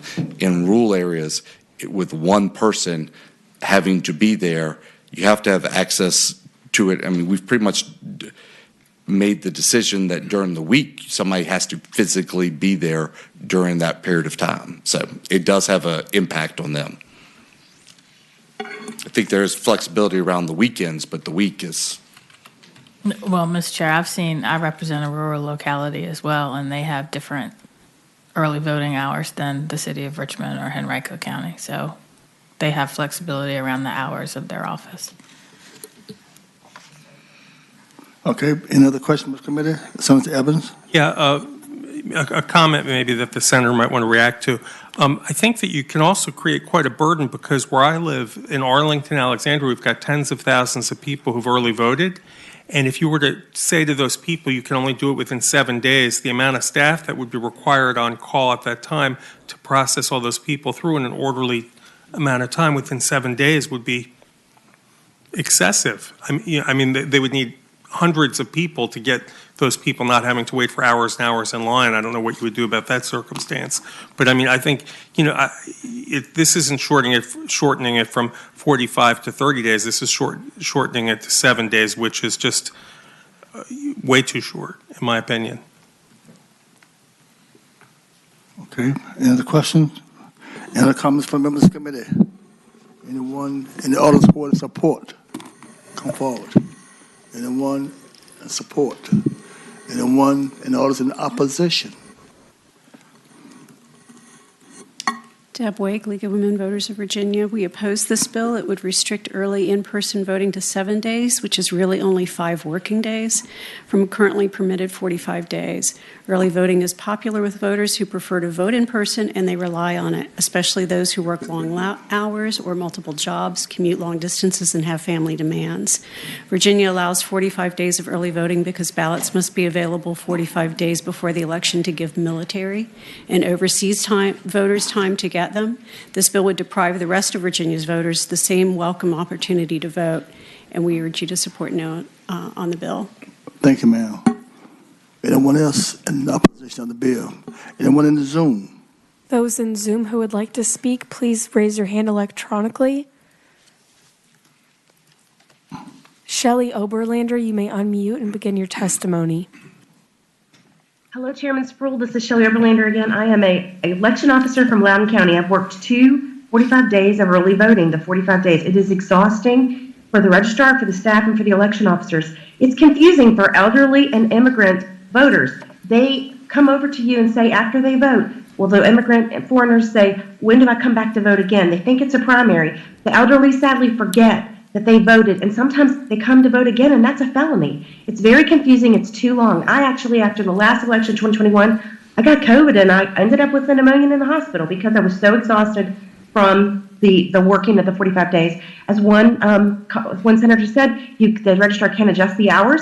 So having some night stays open till 7, which we already do in Loudoun, and having a Saturday is very helpful. But we do not need 45 days. I've got the numbers from Loudoun. You're talking the anecdotal, and I've got the facts as well. The numbers do not support 45 days. We had about 29,000 in-person absentee votes, which is the 45 days, and it only is about 200 voters in the beginning. It's hardly worth the cost of all the personnel that are there ready and waiting, and then it goes up to maybe 400 to 500, and then as you get closer to the election, the numbers go up. So we do not need 45 days of early voting. I ask you to reduce it. I did a survey for a delegate after the first time it was done as an executive order in 2020. We called all the registrars, the 133 in Virginia. None of them supported it. 2 of them retired that year, said I'm never doing it again. One died. I don't know if it was related. If you can wrap it up. Okay. Anyway, please reduce the number of early voting days. We need some, and I say Saturday and staying open until 7. Yes, ma'am. But we don't need the 45 days. It is way too long, and I support Senator McDougal's bill. Thank you so much, ma'am. No other comments? The floor is open for us by motions. Mr. Chairman. Yes, sir. I was going to speak to the bill. Yes, sir. And if you'll recall, when we were hearing testimony on a similar bill last year, somebody was actually speaking against the bill, messed up and spoke the truth, and she said, and nobody comes at the beginning, and they all come the last week to vote when we have it open. And you just heard that from the person in Loudoun. So we're open for 45 days, and then the witness from Voters League talked about 45 days for military. Well, we'd have it for 45 days for the military because they're out of the state or out of country, and they have to request it by mail, and then they have to send it in by mail. And our mail doesn't get there overnight and can take a couple of weeks. That's why it's 45 days for the military. But to have our local registrars, and I represent a lot of rural counties, to be open for 45 days, 6 weeks before an election. They start voting in the middle of September, right after Labor Day, normally when the traditional start of the election season is. It's way too long, and I ask that we pass this bill. We stay up, wait by motions. Move to PBI. Second. Mr. Chairman, just before you take that motion, Yes, I like the 7 days because of the timing, what we've heard, but certainly if there were members of the committee, if Senator Eben wanted to reduce it to 30 days, that would accomplish at least a significant portion of what we're trying to do, is take the burden off of some of our local registrars as they go through this process. And I think that we've heard that that would not negatively impact people's ability to vote, even if we had difference in what that time was. My motion stands. The second motion, the second stands. No comments. Open the roll, please.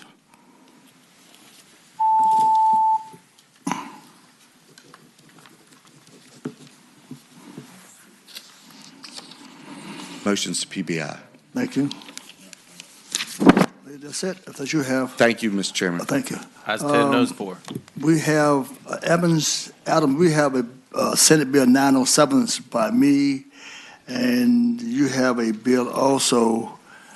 So I think it's identical to yours, Mr. Chairman, and this is the one about the protecting the yes, sir. poll workers. Yes. So I would move that we roll, I think I've got a higher number, so I would move to roll mine into yours if it's in fact identical. That's which I good. believe it is. That's good. We have to do a motion on that, Hobie? Please, do we have a motion to roll? 1092. Yes. All in favor, use sign saying aye. Electronic vote? Okay, thank you. Ayes 14, no 0. Thank you.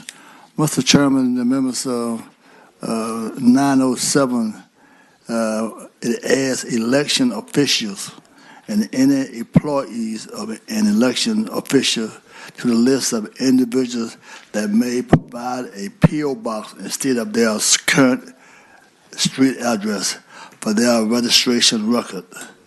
This will protect them from their personal information being furnished as part of a voter registration list provided to a third-party group.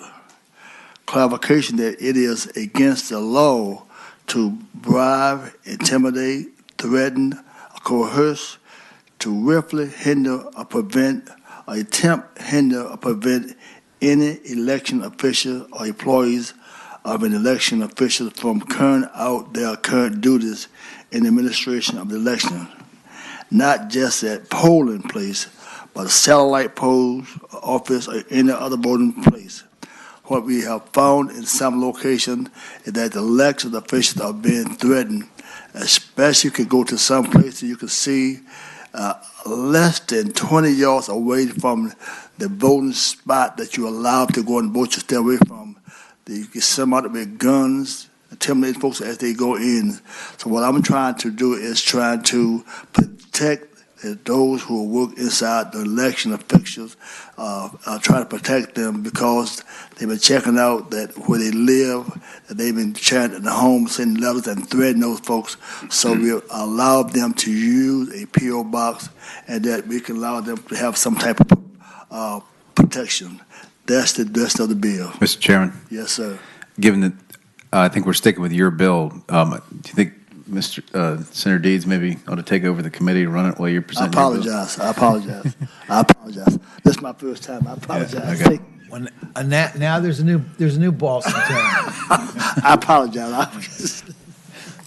Okay, we got 907 in front of us, and I think Mr. Chairman, I have a question. 1092. I'm sorry, 907. 907 includes 1092. Yeah, different, yeah. Okay. Our questions from the committee.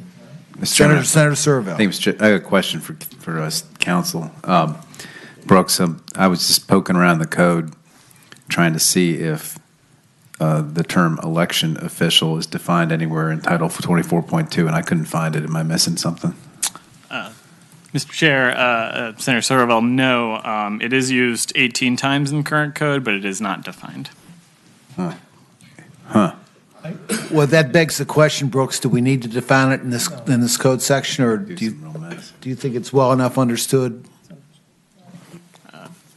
Mr. Chair, yeah, I mean, it functions as it's supposed to in context in the rest of the code. It refers to officers of election. It refers to general registrars, electoral board members.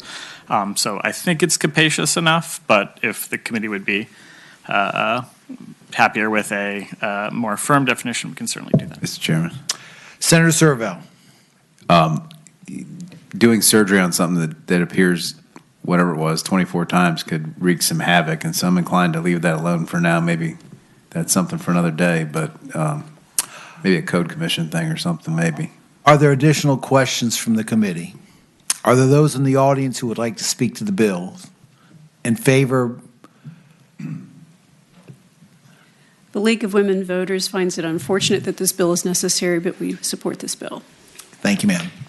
Who's next? I'm Barbara Tabb, and I'm the past president of the Electoral Board Association.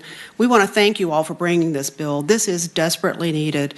In context of election officials, meaning the Electoral Board, the general registrars and their staff, and all of our election officers that you see out and about on Election Day, we're having a harder and harder time recruiting people because they don't want their personal details to be available to anyone else. So thank you all for doing this, and please pass this. Okay, thank you, ma'am. Good morning, good afternoon. Tram Wimp with New Virginia Majority. Thank you, Senator Sproul, for introducing the bill, and we strongly support it. Thank you. And thanks, Senator Evan, for introducing the bill as well. Mr. Chairman, members of the committee, David Bailey for the Voter Registrars of Virginia, who definitely supports the bill. There may be someone in Zoom from the association, but I wanted to certainly to be on record that we thank you for introducing it, and we encourage you to pass it. Thank you, Mr. Bailey. Are there people that have another view? Okay, the bill is before the committee, and we operate by motion. Mr. Chairman. Senator Bell. This is a question, I guess, I think Senator Serval brings up a good point about the definition and not being an attorney, but I asked the question, if it's not defined in the code and someone were to commit an offense in this area, would this be a defense against that if it's not defined in the code?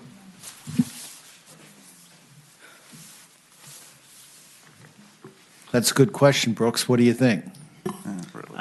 Mr. Chairman, Senator Bell, if it wasn't defined in the code and someone wanted to prosecute on this, then it would be up to a judge to interpret the code section and determine whether or not it was. Just to answer Senator Bell, if I might.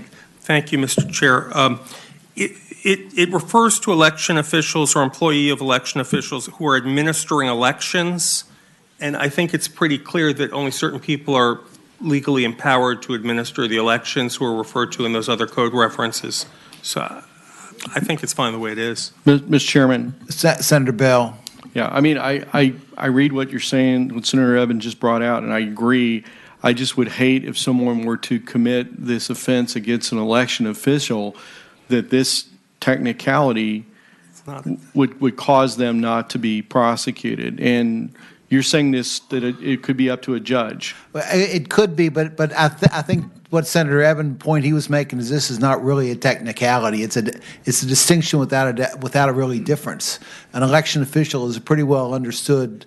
I mean, we all understand who are election officials in our communities. They aren't necessarily appointees of political parties. They are people that work for the registrar, work for the electoral board. I thank you. I think we all understand that. I neglected, the Uber chair told me that I neglected to ask for anybody on Zoom. Do we have anybody on Zoom that wants to speak to this bill? As of right now, we have 2 people on Zoom that would like to speak to this bill. Well, they can certainly do that. Ann Gregorian, please unmute and provide your testimony now. Yes, I've been an election official. I do have a question. Is this an indefinite exemption for them to be providing a post office box even when they're no longer an election official working the polls? I think they have to be an election official to qualify, and once they're not an election official, they don't qualify anymore. So it's not permanent. Is that correct, Brooks? Mr. Chair, yes, that's how it's written. Okay. Is there anybody else? Ann Gregorian, if that completes your testimony. Allison Robbins, you're up next. Yes, hi, I'm Allison Robbins. I'm the Director of Elections and Registrar for the County of Wise, and I'm with the Voter Registrars Association. And again, we just appreciate the patrons bringing forward this bill, and we strongly support it and urge you to pass it, please. Ms. Robbins, okay, the committee operates on motion. Mr. Chairman.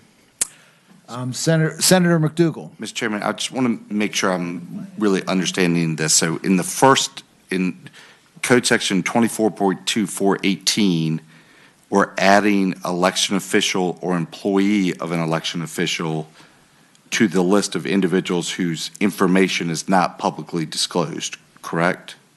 So that's one section. And then in Section 24.2.1000, we're taking away the time, place, manner restrictions on on anything that would be, I guess, if I'm reading that correctly, right now that's restricted to the polling place, voter satellite office, or other location used by the locality for voting purposes. So this could be Their home. or not their home anywhere, Yeah. not even in Virginia. Mr. Chair? Brooks, go ahead, please. Yeah, it is limited to from administering elections pursuant to this title. So if you're cooking dinner, you're probably not administering elections.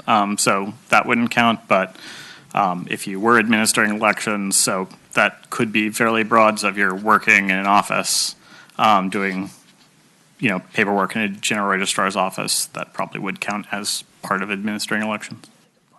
Okay, Senator McDougall, does that answer your question, or do you have an additional one? Well, Mr. Chairman, I guess in another context, we had a lot of conversations about time and place and proximity with criminal actions and whether you should be held liable. And this is one, now we're not putting any time, place, or restrictions. The example that Mr. Braun just gave, if you're at a county office or electoral office doing paperwork, I think that makes a lot of sense. But I guess I do have some question about where is it anywhere? If you flick somebody off while you're driving down the road because you realize they're an election official, could you be guilty of this? Mr. Chair. Senator McClellan. I think given the fact that our election officials are getting death threats, there are people who have shown a willingness to go anywhere to prevent them from administering elections of this title. And I think a court would have to look at the circumstances of the case to see if you go to someone's home and kidnap them, are you trying to, prevent or hinder them from administering an election? If you just, bump into them at the grocery store, probably not. So I think part of this is a factual determination that our courts will have to make. But the point here is, unfortunately, election officials are increasingly under threat to prevent them from doing their job. And we ought to do something about that. Mr. Chairman? Senator McDougall.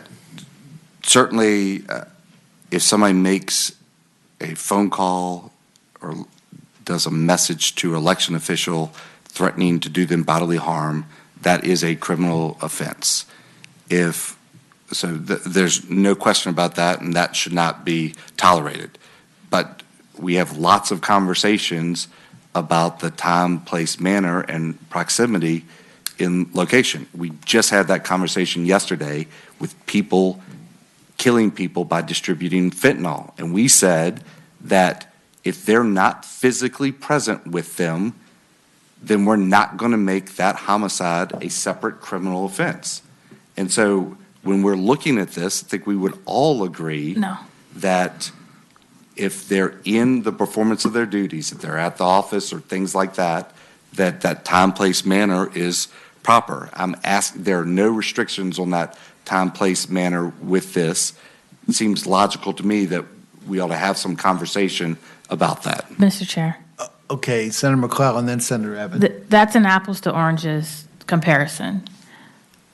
The time, place, manner is you are doing something to prevent someone from administering elections. So there's context here that makes clear what we are trying to prevent and what we are trying to punish. And frankly, it's an apples to orange comparison to say, if you have two people who share drugs, that's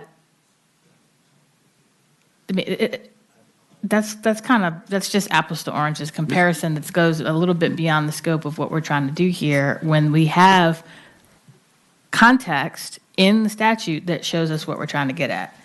Mr. Chairman, I'm not trying to be difficult, but when I look at the word threats, the threat doesn't have to be to do bodily harm. It doesn't have to be, what does it have to have to be? We're watching you? Is that a threat that could be determined? That could be intimidation. So, and Mr. Chairman, so that's what I'm trying to talk about. I just, that gives me pause for concern. I want to address the situations that Senator McClellan has expressed. Nobody should be calling and giving any bodily harm or death threats or anything of that nature.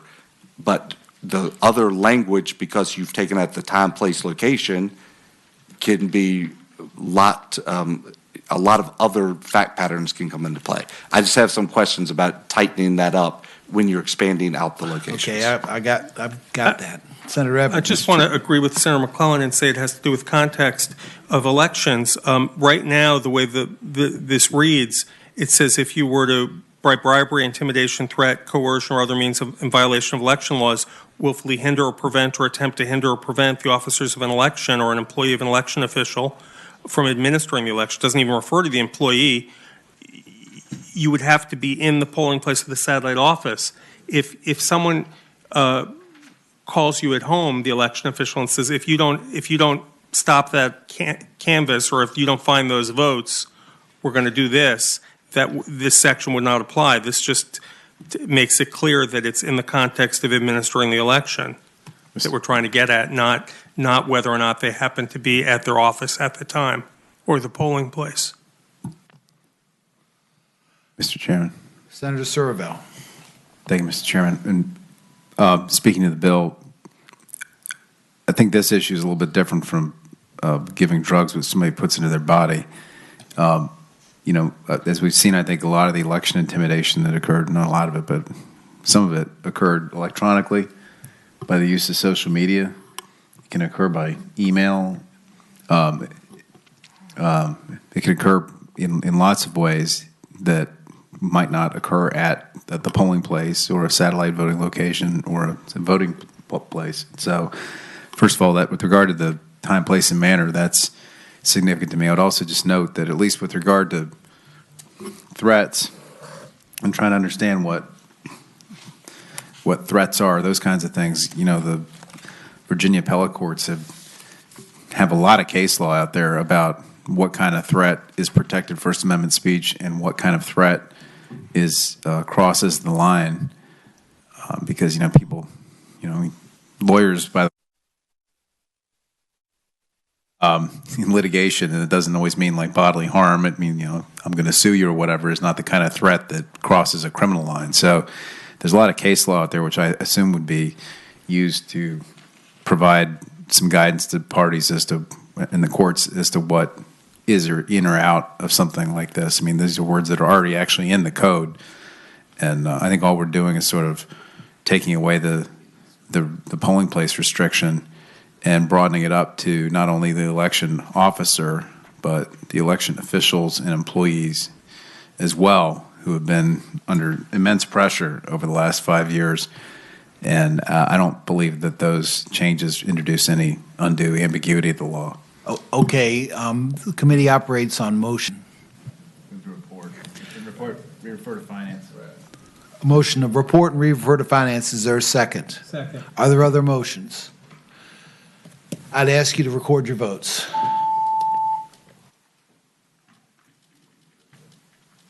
And before I turn this over to the Uber chair, I've got a speech to make first about how wonderful, what a great job he's doing in his first meeting. Yeah.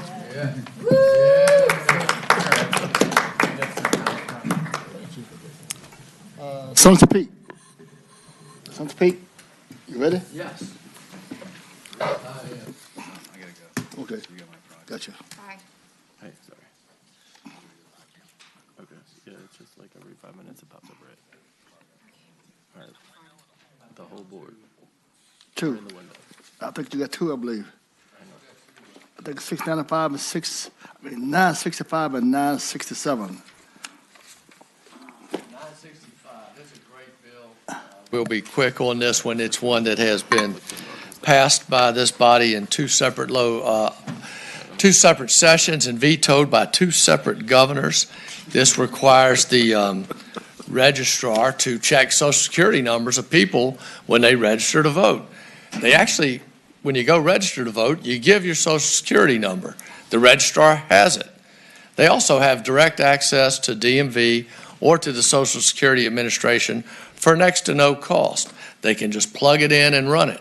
It's a bizarre little system where you would actually take somebody's information that they provide to the registrar would then check it, see if they're the real person, see if they're who they say they are, and then that's it. And of course, if it came back not accurate, there's a provision there.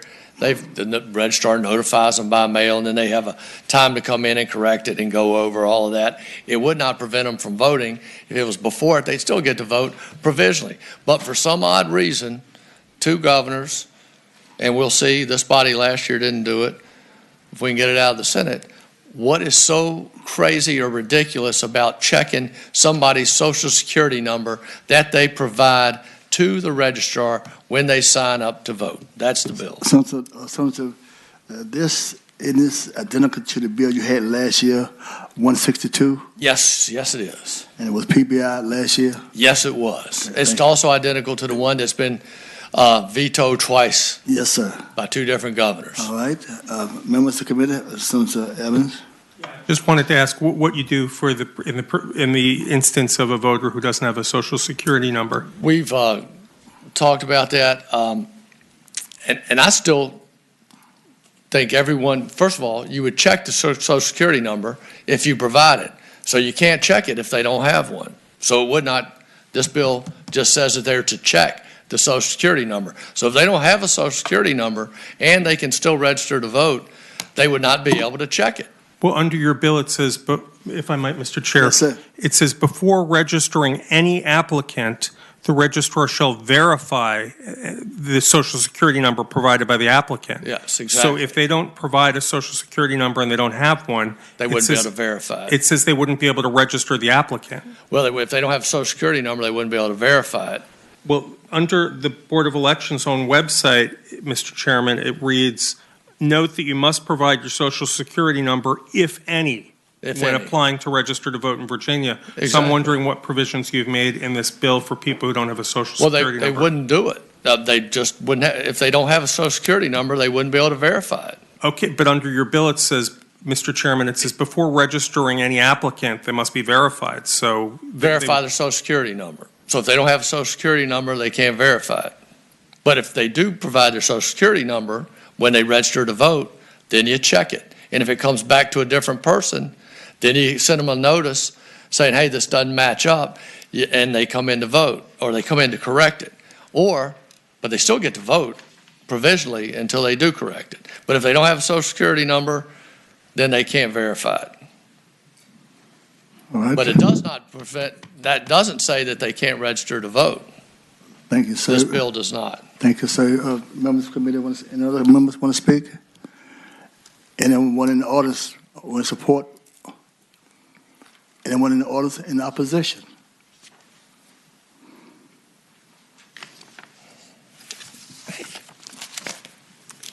Deb Wake, League of Women Voters of Virginia. We oppose this bill. I think that you should have received a letter in conjunction with Fair Election Center about the problems in this bill. But as we described, it would stop eligible citizens from voting by making their fundamental right to vote subject to data entry errors, typos, and other non-substantive problems unrelated to the applicant's eligibility to vote. We urge you to defeat this measure and instead focus on reforms that would expand and promote citizen participation in elections. Thank you, ma'am.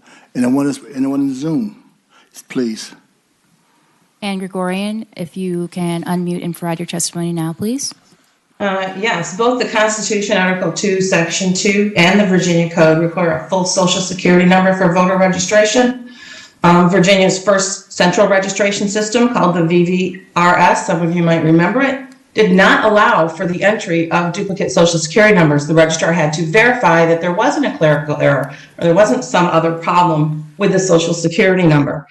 In 2007, the VVRS was replaced with our current wonderful system, VERIS, and at that time, for some reason, the SBE made a unilateral decision, absent legislation, to abandon both the Constitution and the law by eliminating the requirement for voter registration and requiring a unique Social Security number in lieu of a voter ID number.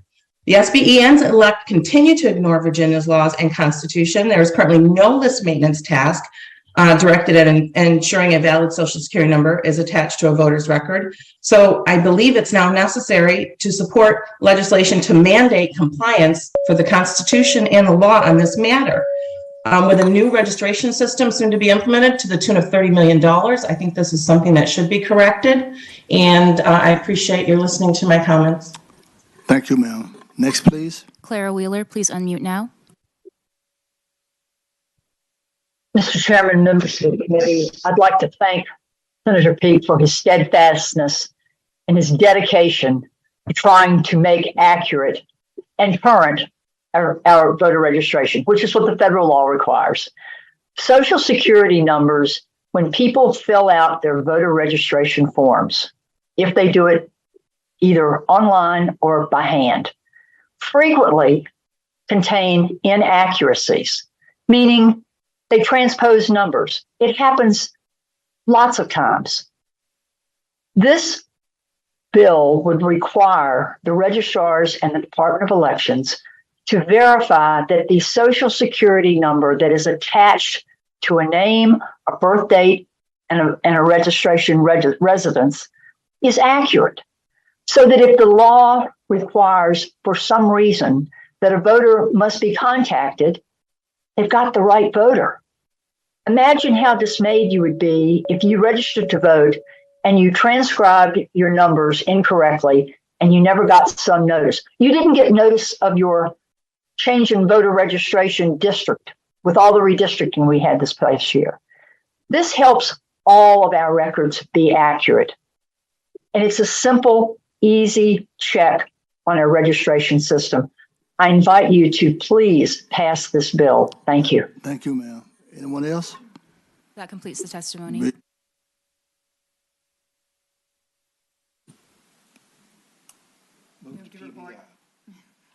sorry, substitute motion to PBI. Substitute motion to PBI. Open roll, please.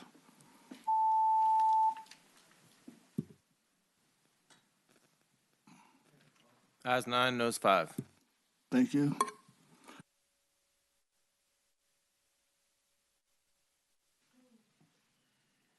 Yes, Mr. Chairman, and that bill it just would do away with same-day voter registration except for military service members.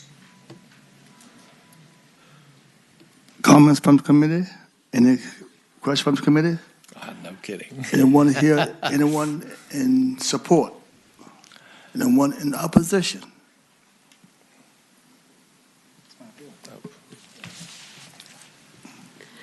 The League of Women Voters opposes this bill as it would reverse an important improvement in the election law that promotes Virginia voters an important opportunity to register to vote, actually vote a provisional ballot on Election Day or a satellite location after the regular voter registration period is ended.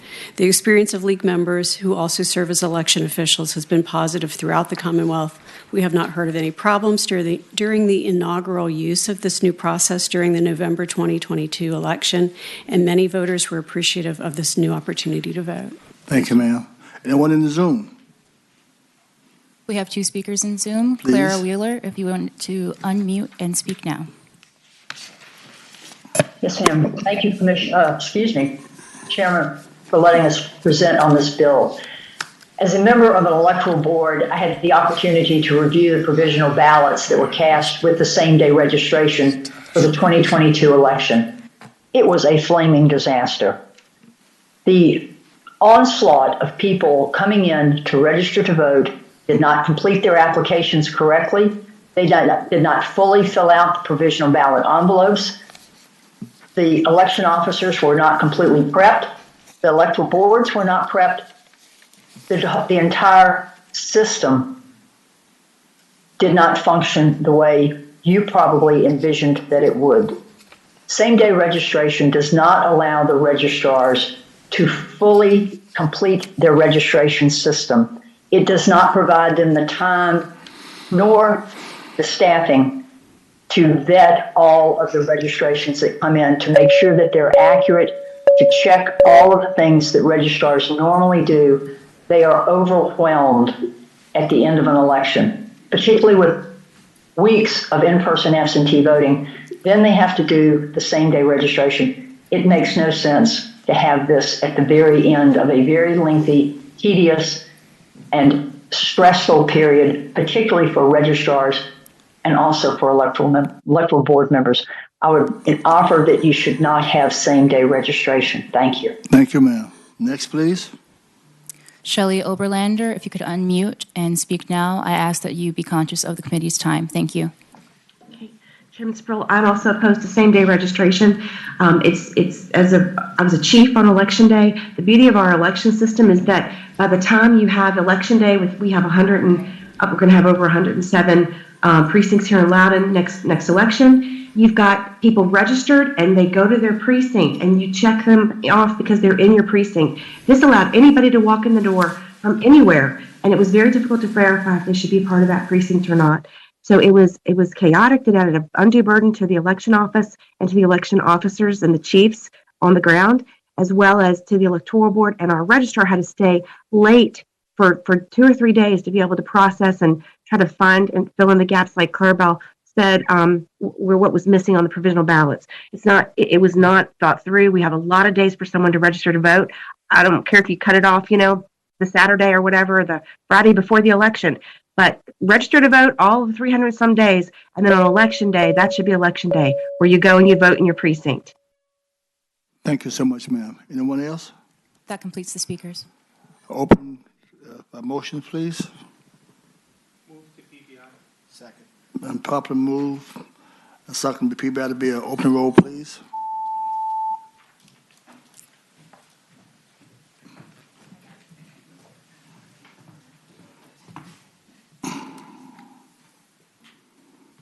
Ayes 10, noes 4. Thank you so much. Delegate Senator Evans, you're up. You have 2 bills? The one bill was rolled into yours, sir, and Yes, sir. the other bill, if it could go by for the week, I'd appreciate it. We Okay. discussed that earlier, I think. That'd be fine. That was SB 1180. Yes, thank you so much. Senator Marston, he's back for the day as well? Senator 1251. Never came in. Should we put him by next week? Okay. Send it back for the week. What do you want to do, Mr. Chair? Bye for the week. And so that complete my doctor. What? Okay, I want to thank the committee for putting up with me. My first time, so I'm trying to do better next time. Great job. Yes, thank you all so much. The committee will rise, please.